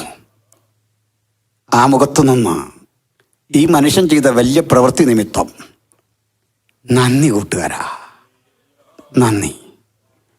ഇത്തരമൊരു നന്ദി തമ്പുരാന്റെ പക്കൽ ആയുസ്സിലെപ്പോഴെങ്കിലും പ്രാപിച്ചോണം. പ്രാണൻ പിരിയും മുമ്പ് മറ്റൊന്നും എനിക്ക് ആവശ്യമില്ല. ക്രൂശ് ചുമക്കുന്നതിൽ അപാകതയുണ്ടെങ്കിൽ എല്ലാ കുറവും തീർത്ത് ആ ക്രൂശന്റെ ചുമലിൽ വെക്കാൻ അടിയനെ സമർപ്പിക്കുന്നു പറയാൻ ആർക്കാണ് സാധിക്കുക? ഈ ചുമൽ അതിനുള്ളതാ, ഈ ശബ്ദം അതിനുള്ളതാ, ഈ കരം അതിനുള്ളതാ, ഈ ശരീരം അതിനുള്ളതാ. ഒരു പുതിയ ആത്മസമർപ്പണത്തിന് ഇന്ന് ആര് തയ്യാറെടുക്കും? അവരിലൂടെയാ ഈ ദേശത്തിന്റെ സ്ഥിതിക്ക് ദൈവം മാറ്റം വരുത്തുന്നത്. നിങ്ങളെ ഹൃദയത്തിൽ ഗ്രസിക്കുന്ന 100,000 പ്രശ്നങ്ങളുണ്ട്, നാട് കടന്നു പോകുന്ന വിഷയങ്ങളെ കുറിച്ചുള്ള വ്യഥകളുണ്ട്, കുഞ്ഞുങ്ങളെ ചൊല്ലിയുള്ള ആകുലതകളുണ്ട്. പക്ഷേ ഈ ചുമലൊന്ന് വിട്ടുകൊടുക്ക്. ക്രൂശ് ചുമക്കാൻ സ്ഥിതിഗതികളെ മുഴുവൻ അടിമുടി മാറ്റി അനുഗ്രഹിക്കുന്ന ഒരു ദൈവത്തിന്റെ പ്രവൃത്തി കണ്ടിട്ട് പറയണം, തീർച്ചയായും ഞാൻ ആ പ്രവൃത്തി കണ്ടേ മടങ്ങൂ. കണ്ണടയ്ക്കും മുമ്പ് ആ ക്രൂശിന്റെ മഹിമ എൻ്റെ കുടുംബത്തിൽ, എൻ്റെ തലമുറയിൽ, എൻ്റെ സമൂഹത്തിൽ രൂപപ്പെടുന്ന കണ്ടിട്ട് കണ്ണടയ്ക്കാൻ ഒരു ഭാഗ്യം, ആ ഭാഗ്യകരമായ ജീവിതം കാക്ഷിക്കാൻ വേണ്ടി നമുക്ക് നമ്മെ ഒന്ന് ഏൽപ്പിക്കാം, സമർപ്പിക്കാം. പ്രിയരേ, ഇയാൾ വന്ന് ഈ മരം എടുത്തു, കുറേ ദൂരം നടന്നു. അപ്പോഴവന് മനസ്സിലായ, കാണുന്ന പോലെ എളുപ്പമല്ല ക്രൂശ് ചുമക്കുന്നതേ. ഇത്ര നാളെ അവനോർത്ത് മുഖം വെച്ചുകൊണ്ട് നിലമുഴുത കഷ്ടപ്പെട്ട ആ തൊഴിൽ ഏറ്റവും വലിയ കഠിനമെന്ന് തോന്നി. ജീവിതത്തിൽ ആദ്യമായി അവൻ ക്രൂശിൻ്റെ കനം മനസ്സിലാക്കി. നമ്മളും ജീവിതത്തിൽ എത്ര തവണ ക്രൂശിൻ്റെ കനം മനസ്സിലാക്കിയിട്ടുണ്ട്. ഈ കനം അമരുമ്പോഴൊക്കെ തോന്നും ഞാൻ ഇട്ടിട്ട് പോകും, വയ്യ, ഞാൻ പരാജയപ്പെടും, വയ്യ. സത്യമാ, ഈ ശരീരം വെച്ച്, ഈ മനസ്സ് വെച്ച്, ഈ അവസ്ഥ വെച്ച് ചുമക്കാൻ പറ്റുന്ന ഭാരമല്ല, അതിലും കനമുള്ള കുരിശ. അപ്പോഴൊക്കെ പറയണം, ഈ ക്രൂശന്റെ പ്രശംസ, ഈ ക്രൂശന്റെ പ്രശംസ. ഇത് ഞാൻ വഴിയിലിടില്ല, ഇത് ഞാൻ താഴെയിടില്ല. ഈ ക്രൂശന്റെ പ്രശംസ അവസാന ശ്വാസം വരെ ഈ ക്രൂശിന് വേണ്ടി, ക്രൂശിതന് വേണ്ടി, ക്രൂശിക്കപ്പെട്ടവന് വേണ്ടി എരിഞ്ഞു ശോഭിക്കാൻ ഈ രാത്രി നമുക്ക് നമ്മളെ സമർപ്പിക്കണം. സ്തോത്രം. പ്രിയരേ, ശിമയോൻ അധിക ചൂട് നടക്കാനായില്ല. കൂട്ടുകാരാ, ഇഞ്ഞ് തന്നാട്ടെ. എന്തിനാ ഇത് പങ്കിട്ടെന്നറിയണ്ടേ? നാളെ ഒരിക്കലെങ്കിലും നീ ഒരാളെങ്കിലും എൻ്റെ കനം പറയുമല്ലോ, ഈ അനുഭവം ഒരിക്കലെങ്കിലും പറയുമല്ലോ. അപ്പോഴൊക്കെ നിനക്ക് ആസ്വദിക്കാൻ, തിരിച്ചറിയാൻ ലോകത്തിനൊരു മാതൃകയായി ഞാൻ നിന്നെ കണ്ടിരിക്കുക. എൻ്റെ തിരഞ്ഞെടുപ്പിൻ്റെ സവിശേഷത അതാ. വഴിയോരത്ത് വെറുതെ നിൽക്കുന്നവരെ, മത്സ്യം പിടിച്ചൊന്നും കിട്ടാതെ നിരാശരായവരെ, ജീവിതത്തിലൊരു സന്തോഷമില്ലാത്തവരെ, നീ എൻ്റെ ഒപ്പം വാ. ആ ശബ്ദം കേട്ട് വന്നവർക്കാർക്കും ജീവിതത്തിൽ പരാജയപ്പെടേണ്ടി വരികയില്ല. വിജയം നമ്മുടേതാ. ഇപ്പോഴത്തെ പരാജയങ്ങൾ കണ്ടിട്ടേ തലകുനിച്ചു കൊടുക്കരുത്. ഇത് ക്രൂശ് ചുമന്ന തോളാണെങ്കിൽ, ക്രൂശിനെ പ്രസംഗിച്ച നാവാണെങ്കിൽ, ക്രൂശിന് വേണ്ടി അധ്വാനിച്ച ഹൃദയമാണെങ്കിൽ, ഒരു കാര്യം ഉറപ്പ്, എവിടെയും തലകുനിക്കാത്ത നിശ്ചയദാർഢ്യത്തോടെ ഞാൻ വീണ്ടും ഈ ക്രൂശ് ചുമക്കും. ഈ ക്രൂശാണെന്റെ പദവി, ഈ ക്രൂശാണെന്റെ വില, ഈ ക്രൂശാണെന്റെ ശക്തി. പ്രിയരേ, അദ്ദേഹം വീട്ടിൽ ചെന്നു. തോളനക്കാൻ വയ്യ. ഭാര്യയും മക്കളൊക്കെ കാണും. അലക്സാണ്ടറും രൂപോസും എന്ന് പറഞ്ഞിട്ട് മക്കളൊക്കെ ഉണ്ട്. അപ്പം അവരെ പപ്പ വരുന്നത് നോക്കി നിൽക്കില്ലേ. നമ്മുടെയൊക്കെ പൂർവ്വകാലത്ത് ഇങ്ങനെ എത്രയോ അപ്പൻ വരുന്ന കാണാൻ ഇങ്ങനെ കാത്തു നിന്നവരാണ് അല്ലേ. അപ്പൻ്റെ ആ വരവ്, അതും കാത്തിങ്ങനെ മുറ്റത്ത് നിർവികാരതയോടെ നമ്മൾ നിന്നൊരു കാലം. അപ്പൻ അടുത്ത് വരുമ്പോൾ സന്തോഷത്തോടെ തുള്ളിച്ചാടുന്നൊരു കാലം. ആ അപ്പൻ പിന്നെ നമ്മളെ കാത്ത് വരുന്നതെല്ലാം നമ്മളെന്ന് കരുതി സിറ്റൗട്ടിൽ നമ്മളെ കാത്തിരിക്കുന്ന നിരാശൊരു കാലം അപ്പൻ്റെ വരും. ക്ഷമിക്കണം, ഞാനിവിടെ വന്നപ്പോൾ നമ്മുടെ നാട്ടിലില്ലാത്തൊരു കാര്യം കണ്ടു. ഈ വീട്ടിൽ ഉപയോഗമില്ലാത്ത സാധനങ്ങളൊക്കെ വഴിയിൽ ആളുകൾ വെച്ചിരിക്കുകയാണ്. ആവശ്യക്കാർക്ക് എടുത്തുകൊണ്ട് പോവാം. ഇതുപോലൊക്കെ നമ്മളെ വെക്കുന്നൊരു കാലം വരും.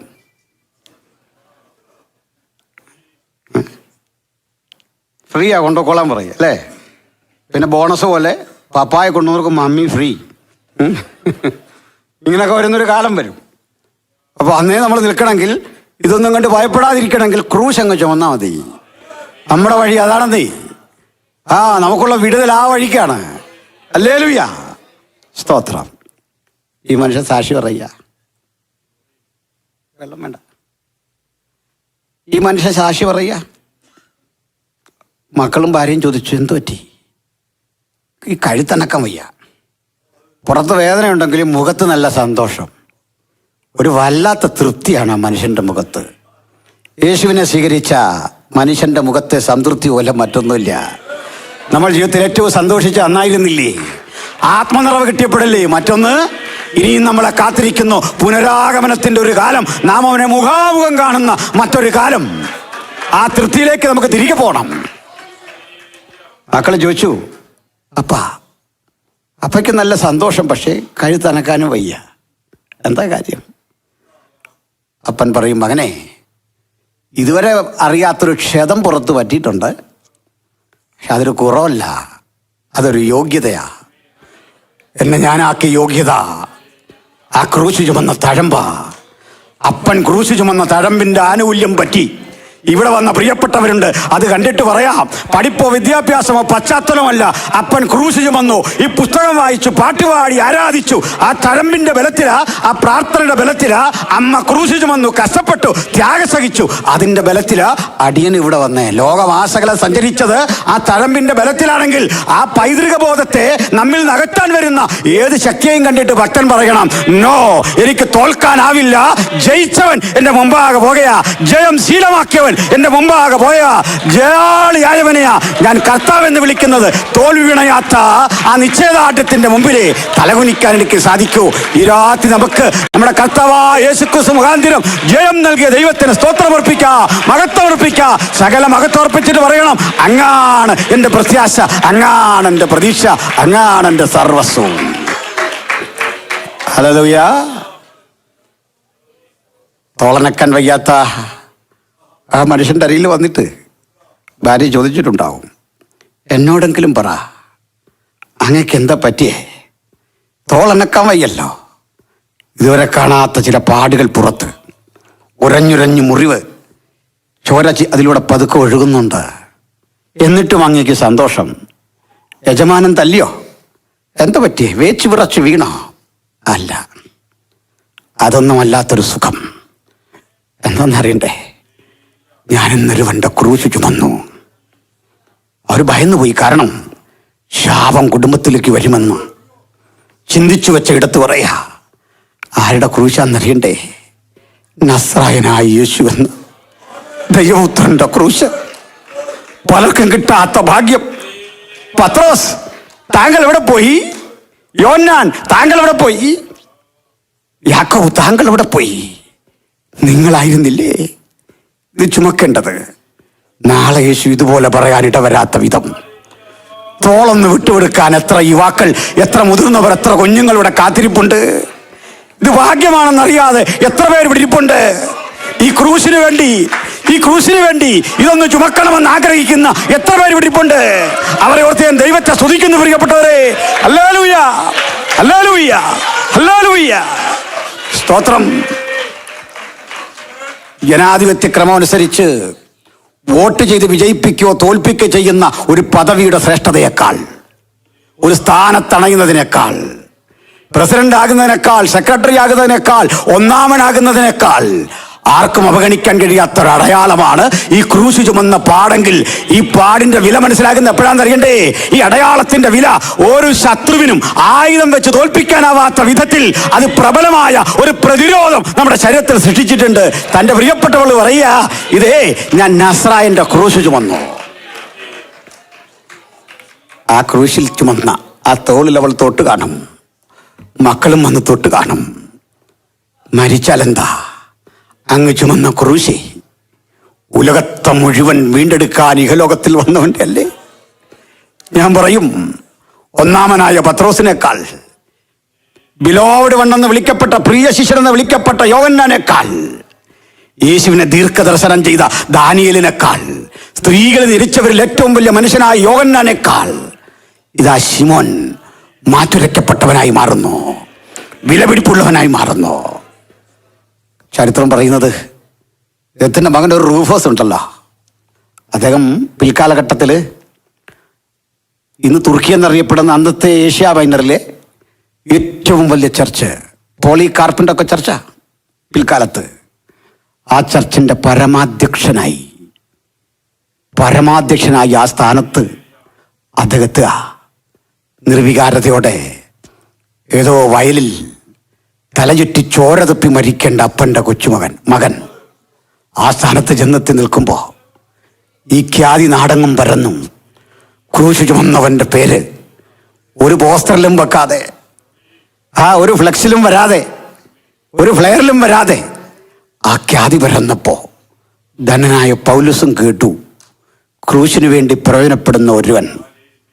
പൗലോസ് ലേഖനം പറയാ, പിൽക്കാലത്തെ കർത്താവിൽ പ്രസിദ്ധനായ രൂഫോസ് അവന് വന്ദനം പറയണം. അവൻ്റെ അമ്മയായ എൻ്റെ അമ്മയ്ക്കും വന്ദനം പറയണം. എന്താ എൻ്റെ അർത്ഥം? രൂഫോസ്, അങ്ങ് ഏത് സെമിനാറിലെ ഗ്രാജുവേറ്റാ? എത്ര ഭാഷ അറിയാം? പണ്ടേ ബൈബിൾ പഠിച്ചിട്ടുണ്ടാ? രൂഫോസ് പറയൊന്നുമില്ല, അങ്ങനൊരു യോഗ്യതയില്ല. ഒറ്റ യോഗ്യത, അറിവില്ലാത്തപ്പൻ, പഠിപ്പില്ലാത്തപ്പൻ, വയലിൽ വീണ് മരിക്കേണ്ട അപ്പൻ ഭാഗ്യവശാൽ ഈ ക്രൂശ് ചുമന്നു. അപ്പൻ ചുമന്ന ക്രൂശിൻ്റെ ആനുകൂല്യം മാത്രം. അങ്ങനെ വന്ന പ്രിയപ്പെട്ടവരുണ്ട്, അത് സമ്മതിക്കാൻ മടിക്കണ്ട. മറ്റൊന്നുകൂടി ചെയ്തിട്ടേ പോകാവൂ. എൻ്റെ തലമുറയ്ക്ക് ബാങ്ക് ബാലൻസിനേക്കാൾ മറ്റെന്തെങ്കിലും അമ്പര ചുംബികളെക്കാൾ, കുറെ സ്വത്ത് നേടുന്നതിനേക്കാൾ വിലപിടിപ്പുള്ളതായി എനിക്ക് ശേഷിപ്പിക്കാനുള്ളത് ഈ ക്രൂശ് ചുമക്കാനുള്ള സന്നദ്ധതയാ. ഈ ക്രൂശ് ചുമക്കാനുള്ള സന്നദ്ധത നമ്മളെ എപ്പോഴും പുതുമയുള്ളവരാക്കും, നമ്മളെ എപ്പോഴും കരുത്തുള്ളവരാക്കും, നമ്മളെ എപ്പോഴും ശക്തിയുള്ളവരാക്കും. സ്തോത്രം. ഞാൻ എൻ്റെ ഉപസംഹാരം ഇങ്ങനെ പറയാം. ഇങ്ങനെ പോയി പൗലോസ് അവസാനം ചെന്നു വിട്ടത് ഒരു റോമൻ ജയിലിലാ. എത്രയോ ജയിലുകളിൽ പോയി, ഒരു റോമൻ ജയിലിൽ. ഈ ജയിലുകൾ കാണേണ്ടതാണ്. അപ്പോൾ ഇങ്ങനെയുള്ള സ്ഥലങ്ങളൊക്കെ പോയി കാണാൻ അവസരമുണ്ടെങ്കിൽ പോകണം. ഗുഹകൾ കുഴിയുണ്ടാക്കി ജയിലാക്കി മാറ്റിയിരിക്കുക. ഗുഹയ്ക്കകത്ത് കയറിയിട്ട് അവിടെ കുഴിച്ച് ഒരു 20 അടി താഴ്ച കുഴിക്കും. ചെറിയ വിസ്തൃതിയുള്ളൂ. അതിങ്ങനെ തൂക്കനെയാ, പിടിച്ചു കയറാനൊന്നും വയ്യ. ചങ്ങല ഇങ്ങനെ ഇട്ട് താഴേക്ക് ഇറക്കുകയാണ്. കിടക്കാനും പുതയ്ക്കാനും ഒക്കെ ആയിട്ടൊരു ചാക്ക് കഷണം. ഓരോരുത്തർ കുഴി കാണും ദിനകൃത്യങ്ങൾ ചെയ്യാൻ. അതുവഴി ഒരു ഓവുചാല് വെട്ടിവെച്ചിട്ടുണ്ട്. ആ വെള്ളയിൽ ഒഴുക്കി വിടും. അവിടെയാണ് അപ്പോസ്തലനെ കൊണ്ടിട്ടിട്ടുള്ളത്. അവസാനം അവിടെ ചെന്ന് കിടക്കുന്നത്. അത് ക്രൂശ് ചുമക്കുന്നതിൻ്റെ മറ്റൊരു വേർഷനാണ്. അവിടെ ചെന്നു ആ കിടപ്പിൽ കിടക്കുമ്പോൾ അതൊരു കാഴ്ച കാണുക. ഈ കിടപ്പിൽ തൊട്ടപ്പുറത്തെ ഭിത്തിയിൽ കൊണ്ട് റോമിലെ ഉദ്യോഗസ്ഥർ ഇദ്ദേഹത്തിൻ്റെ ശിക്ഷ എഴുതി വെച്ചിട്ട് പോവാ. എല്ലാ അപ്പീലും തള്ളി. തർസോസിലെ ശൗൽ എന്ന് വിളിപ്പേരുള്ള താങ്കൾ, പൗലോസ് എന്ന താങ്കൾ, അങ്ങ് ഫേലിക്സിന്റെ കോർട്ട് മുതൽ ഹെരോദാവിന്റെ കോടതി മുതൽ പലതരം കോടതികളിൽ നിങ്ങളുടെ വ്യവഹാരം നടന്നൊടുവിൽ താങ്കൾ കൈസറെ അഭയം ചെല്ലുന്നു എന്ന സുപ്രീം കോടതിയിൽ പോകാനുള്ള ആ താല്പര്യം പരിഗണിച്ച് കൈസർ അരികിൽ അപ്പീലെത്തി. താങ്കളുടെ കുറ്റകൃത്യം തെളിയിക്കപ്പെട്ടിരിക്കുന്നു. രാജ്യത്ത് നിരോധിക്കപ്പെട്ട ക്രൂശിനെക്കുറിച്ചും ക്രിസ്തുവിനെക്കുറിച്ചും പ്രസംഗിച്ചു. തിരുത്താൻ പല ആവർത്തി അവസരം കിട്ടിയിട്ടും തിരുത്താതെ അതിൽ തന്നെ അടിയുറച്ചു നിന്നതുകൊണ്ട് നിങ്ങളെ ഈർച്ചവാളിനാൽ കൊന്നുകളവാൻ ഇതിനാൽ ഉത്തരവായിരിക്കുന്നു. കൊണ്ട് ഒട്ടിച്ച് വെച്ചിട്ട് പോയി. റോമിലൊരു ഭീകരമായ കാര്യങ്ങളുണ്ട്. ഒട്ടിച്ചു കഴിഞ്ഞാൽ നാളെ രാവിലെ ശിക്ഷയല്ല, ചിലപ്പോഴിത് കാലം മുമ്പോട്ടങ്ങ് പോവും. ഈ തണുപ്പ് കാലത്ത് ക്രൂശിക്കാൻ പ്രയാസാ. നിങ്ങൾക്ക് ഇവിടുത്തെ തണുപ്പിനെ പറ്റി അറിയാമല്ലോ. അവിടെ കൊണ്ട് ക്രൂശിക്കാൻ പാടാ. ഒത്തിരി പേരെ ഒരുമിച്ച് ക്രൂശിക്കുകയോ വെട്ടുകയോ ഒക്കെ ചെയ്യണം. സമയമെടുക്കും. രണ്ടുപേരിങ്ങനെ കാത്തു വെക്കും. അപ്പോൾ ഓരോ ദിവസവും ഇത് കണ്ട് തൻ്റെ മരണത്തെക്കുറിച്ചുള്ള റിപ്പോർട്ട് ഇങ്ങനെ ഒട്ടിച്ചു വെച്ചിരിക്കുകയാണ്. നാളെ മുതൽ എപ്പോൾ വേണമെങ്കിലും ക്രൂശ് മരണം നടക്കാം. ഇങ്ങനൊരു ഉത്തരവ് കിട്ടിയാൽ നമ്മുടെ അവസ്ഥ എന്താകുമെന്ന് ചിന്തിച്ച് നിസാര സ്കാനിങ് റിപ്പോർട്ട് വന്നാൽ മതി. നമ്മളിവിടെ കിടന്ന് ബഹളാ ചെറിയൊരു കാര്യം കണ്ടാൽ. ഞാൻ കഴിഞ്ഞിടയ്ക്ക് ഒരു പാട്ടിലെ നമ്മളൊരു അടവ് മനസ്സിലായത്. തീച്ചുള്ള സിംഹക്കുഴി, പൊട്ടക്കിണർ മരുഭൂ, ജയിലറ ഈർച്ചവാളോ, മരണമോ വന്നിടട്ടെ. പിന്നെ ബുദ്ധിപൂർവ്വം നമ്മൾ പാടുന്നത് എങ്ങനെയാണെന്നറിയണ്ടേ? നിന്മനം ഇളകാതെ നിന്മനം പതറാതെ എന്ന്. എൻ്റെ കാര്യമല്ലത്. എന്മനം ഇടറാതെ എന്നാണെങ്കിൽ നമുക്ക് പേടിക്കണം. ഇപ്പം പേടിക്കേണ്ട കാര്യമില്ല. കാരണം എന്താ? നിന്മനം. നാട്ടുകാരോട് പറയുകയാണ്. നാട്ടിലൊക്കെ ഒരു സംഭവം ഉണ്ട്. ഈ ബസ്സിൻ്റെ പുറയിൽ speed limit in town 35 kilometres കൂടുതൽ ഓടിക്കാൻ പാടില്ല എന്ന് എഴുതിയിട്ടുണ്ട്. നാട്ടിൽ വന്നാൽ കാണാം ഇതെല്ലാം വണ്ടിയുടെ പിന്നിലാണ്. അതിൻ്റെ അർത്ഥം പുറകെ വരുന്ന ഡ്രൈവർ ഇത് കണ്ട് മര്യാദയ്ക്ക് വരണം. ഞാൻ എൻ്റെ സ്പീഡിൽ ഇടി കിട്ടാതിരിക്കണേ, അതാ വഴിയുന്നാണ്. ഇതുപോലെയാണ് നമ്മൾ.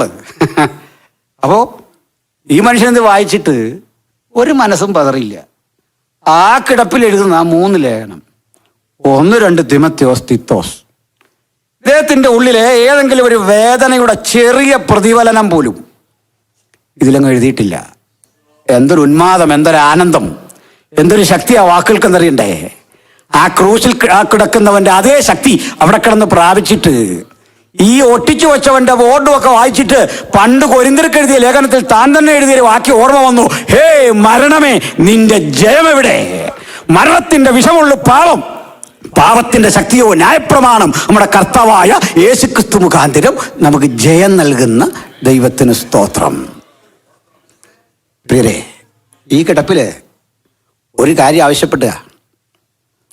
നമ്മളൊക്കെ എന്തായിരിക്കും ഈ മരണസമയത്ത് ആവശ്യപ്പെടുന്നത്? അതൊക്കെ ഓർത്ത് ഇപ്പോഴേ പ്രാർത്ഥിച്ചോണം.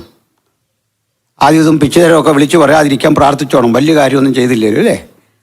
അങ്ങനെയാ. അപ്പോൾ ഈ മനുഷ്യൻ പറഞ്ഞത് എനിക്കോ ഈ ഗതി പറ്റി, മക്കളെ ഇത് ഇങ്ങനെ സംഭവിക്കില്ലെന്നൊന്നല്ല പറയുക. എന്നിട്ടും പോരാടാനുള്ള ആവേശം കൊണ്ട് തിമത്യോസിനെ വിളിക്കുക, കുഞ്ഞെ നിന്നെ എനിക്കൊന്ന് കാണണം. വേറെ ബന്ധുക്കളൊന്നും ഇല്ല മനുഷ്യനെ, കാണാൻ ആഗ്രഹിച്ച ഒരേ ഒരാളാ. വരുമ്പോൾ നമ്മുടെ സുവിശേഷം എഴുതിയ മാർക്കോസിനെ കൊണ്ടുവരണം. പണ്ട് പിരിഞ്ഞു പോയതാ, നിങ്ങൾക്കറിയാം അതൊക്കെ. ആ കൂടെ പൗലോസ് ആവശ്യപ്പെട്ട ഒരേ ഒരു ഭൗതിക വസ്തു എന്താണെന്ന് അറിയണ്ടേ? ഞാൻ കർപ്പോസിൻ്റെ പക്കൽ വച്ചിട്ട് പോകുന്ന പുതപ്പ്, പുസ്തകം, ചർമ്മലിഖിതം. അതിലേറെ കൊടുക്കാൻ മനസ്സുള്ള തിമത്യോസിനോട് പറയുക, ആ കീറപ്പുതപ്പ് അതും കൊണ്ട് വരണേ. എന്ത് കിട്ടിയാലും തൃപ്തിയില്ലാത്ത മനുഷ്യരാകുന്നേ നമ്മളൊക്കെ, എല്ലാവരും അല്ല. അപ്പോഴൊക്കെ ഈ മനുഷ്യന് ഈ കീറപ്പുതപ്പും എഴുതാൻ വെച്ച ലിഖിതങ്ങളും ആ ചർമ്മലിഖിതങ്ങളും അതും കൊണ്ട് വരണേ. ഈ കയ്യിൽ നിന്ന് ഇങ്ങോട്ട് ചങ്ങല, ഈ കയ്യിൽ നിന്ന് അടുത്ത കാലിലേക്ക് ചങ്ങല എക്സാകൃതിയിൽ ഇട്ടിരിക്കുക. അതും ഈ ഉയരത്തേക്കാൾ കുറവാണ്. ആള് കുനിഞ്ഞു നിൽക്കണം, കിടക്കുമ്പോഴും ഒക്കെ അങ്ങനെ നിൽക്കണം. ഈ കൈ കൊണ്ട് വേണം എഴുതാൻ. ഇങ്ങനെ എഴുതി പ്രാപിച്ച ഒരു ഗ്രന്ഥം കൊണ്ടാണ് നമ്മളിവിടെ വന്ന്. Hallelujah, hallelujah. ഞാൻ ത്യാഗസന്നദ്ധരായ ഇത്ര മനുഷ്യരുടെ കഥ പറയുമ്പോൾ ദൈവാസന്മാരോട് പറയാറുണ്ട്, കിട്ടിയതിൽ സംതൃപ്തി അടയാൻ കഴിയാത്ത മനുഷ്യരെ പലപ്പോഴും നമ്മളീ. സ്തോത്രം. ഈ റോമാലേഖനമൊക്കെ എഴുതാൻ വരുന്നൊരു മനുഷ്യനുണ്ട്, തെർത്തോസ്. ഈ ഡിക്റ്റേഷൻ കൊടുത്ത് എഴുതിക്കുക, ഇവിടെ കിടന്ന് വിളിച്ചു പറയുക, ഈ കുഴിക്കകത്തെന്ന് പറയുന്നത് കേട്ടെഴുതാൻ ഒരുത്തം കരയ്ക്ക് നിൽക്കുകയെന്ന്. ഇവിടുന്ന് എഴുതണം. പിരിയാൻ നേരം ഒരു വണ്ടിക്കൂലിക്ക് കാശ് കൊടുക്കാൻ പൗലോസിൻ്റെ ഇല്ല.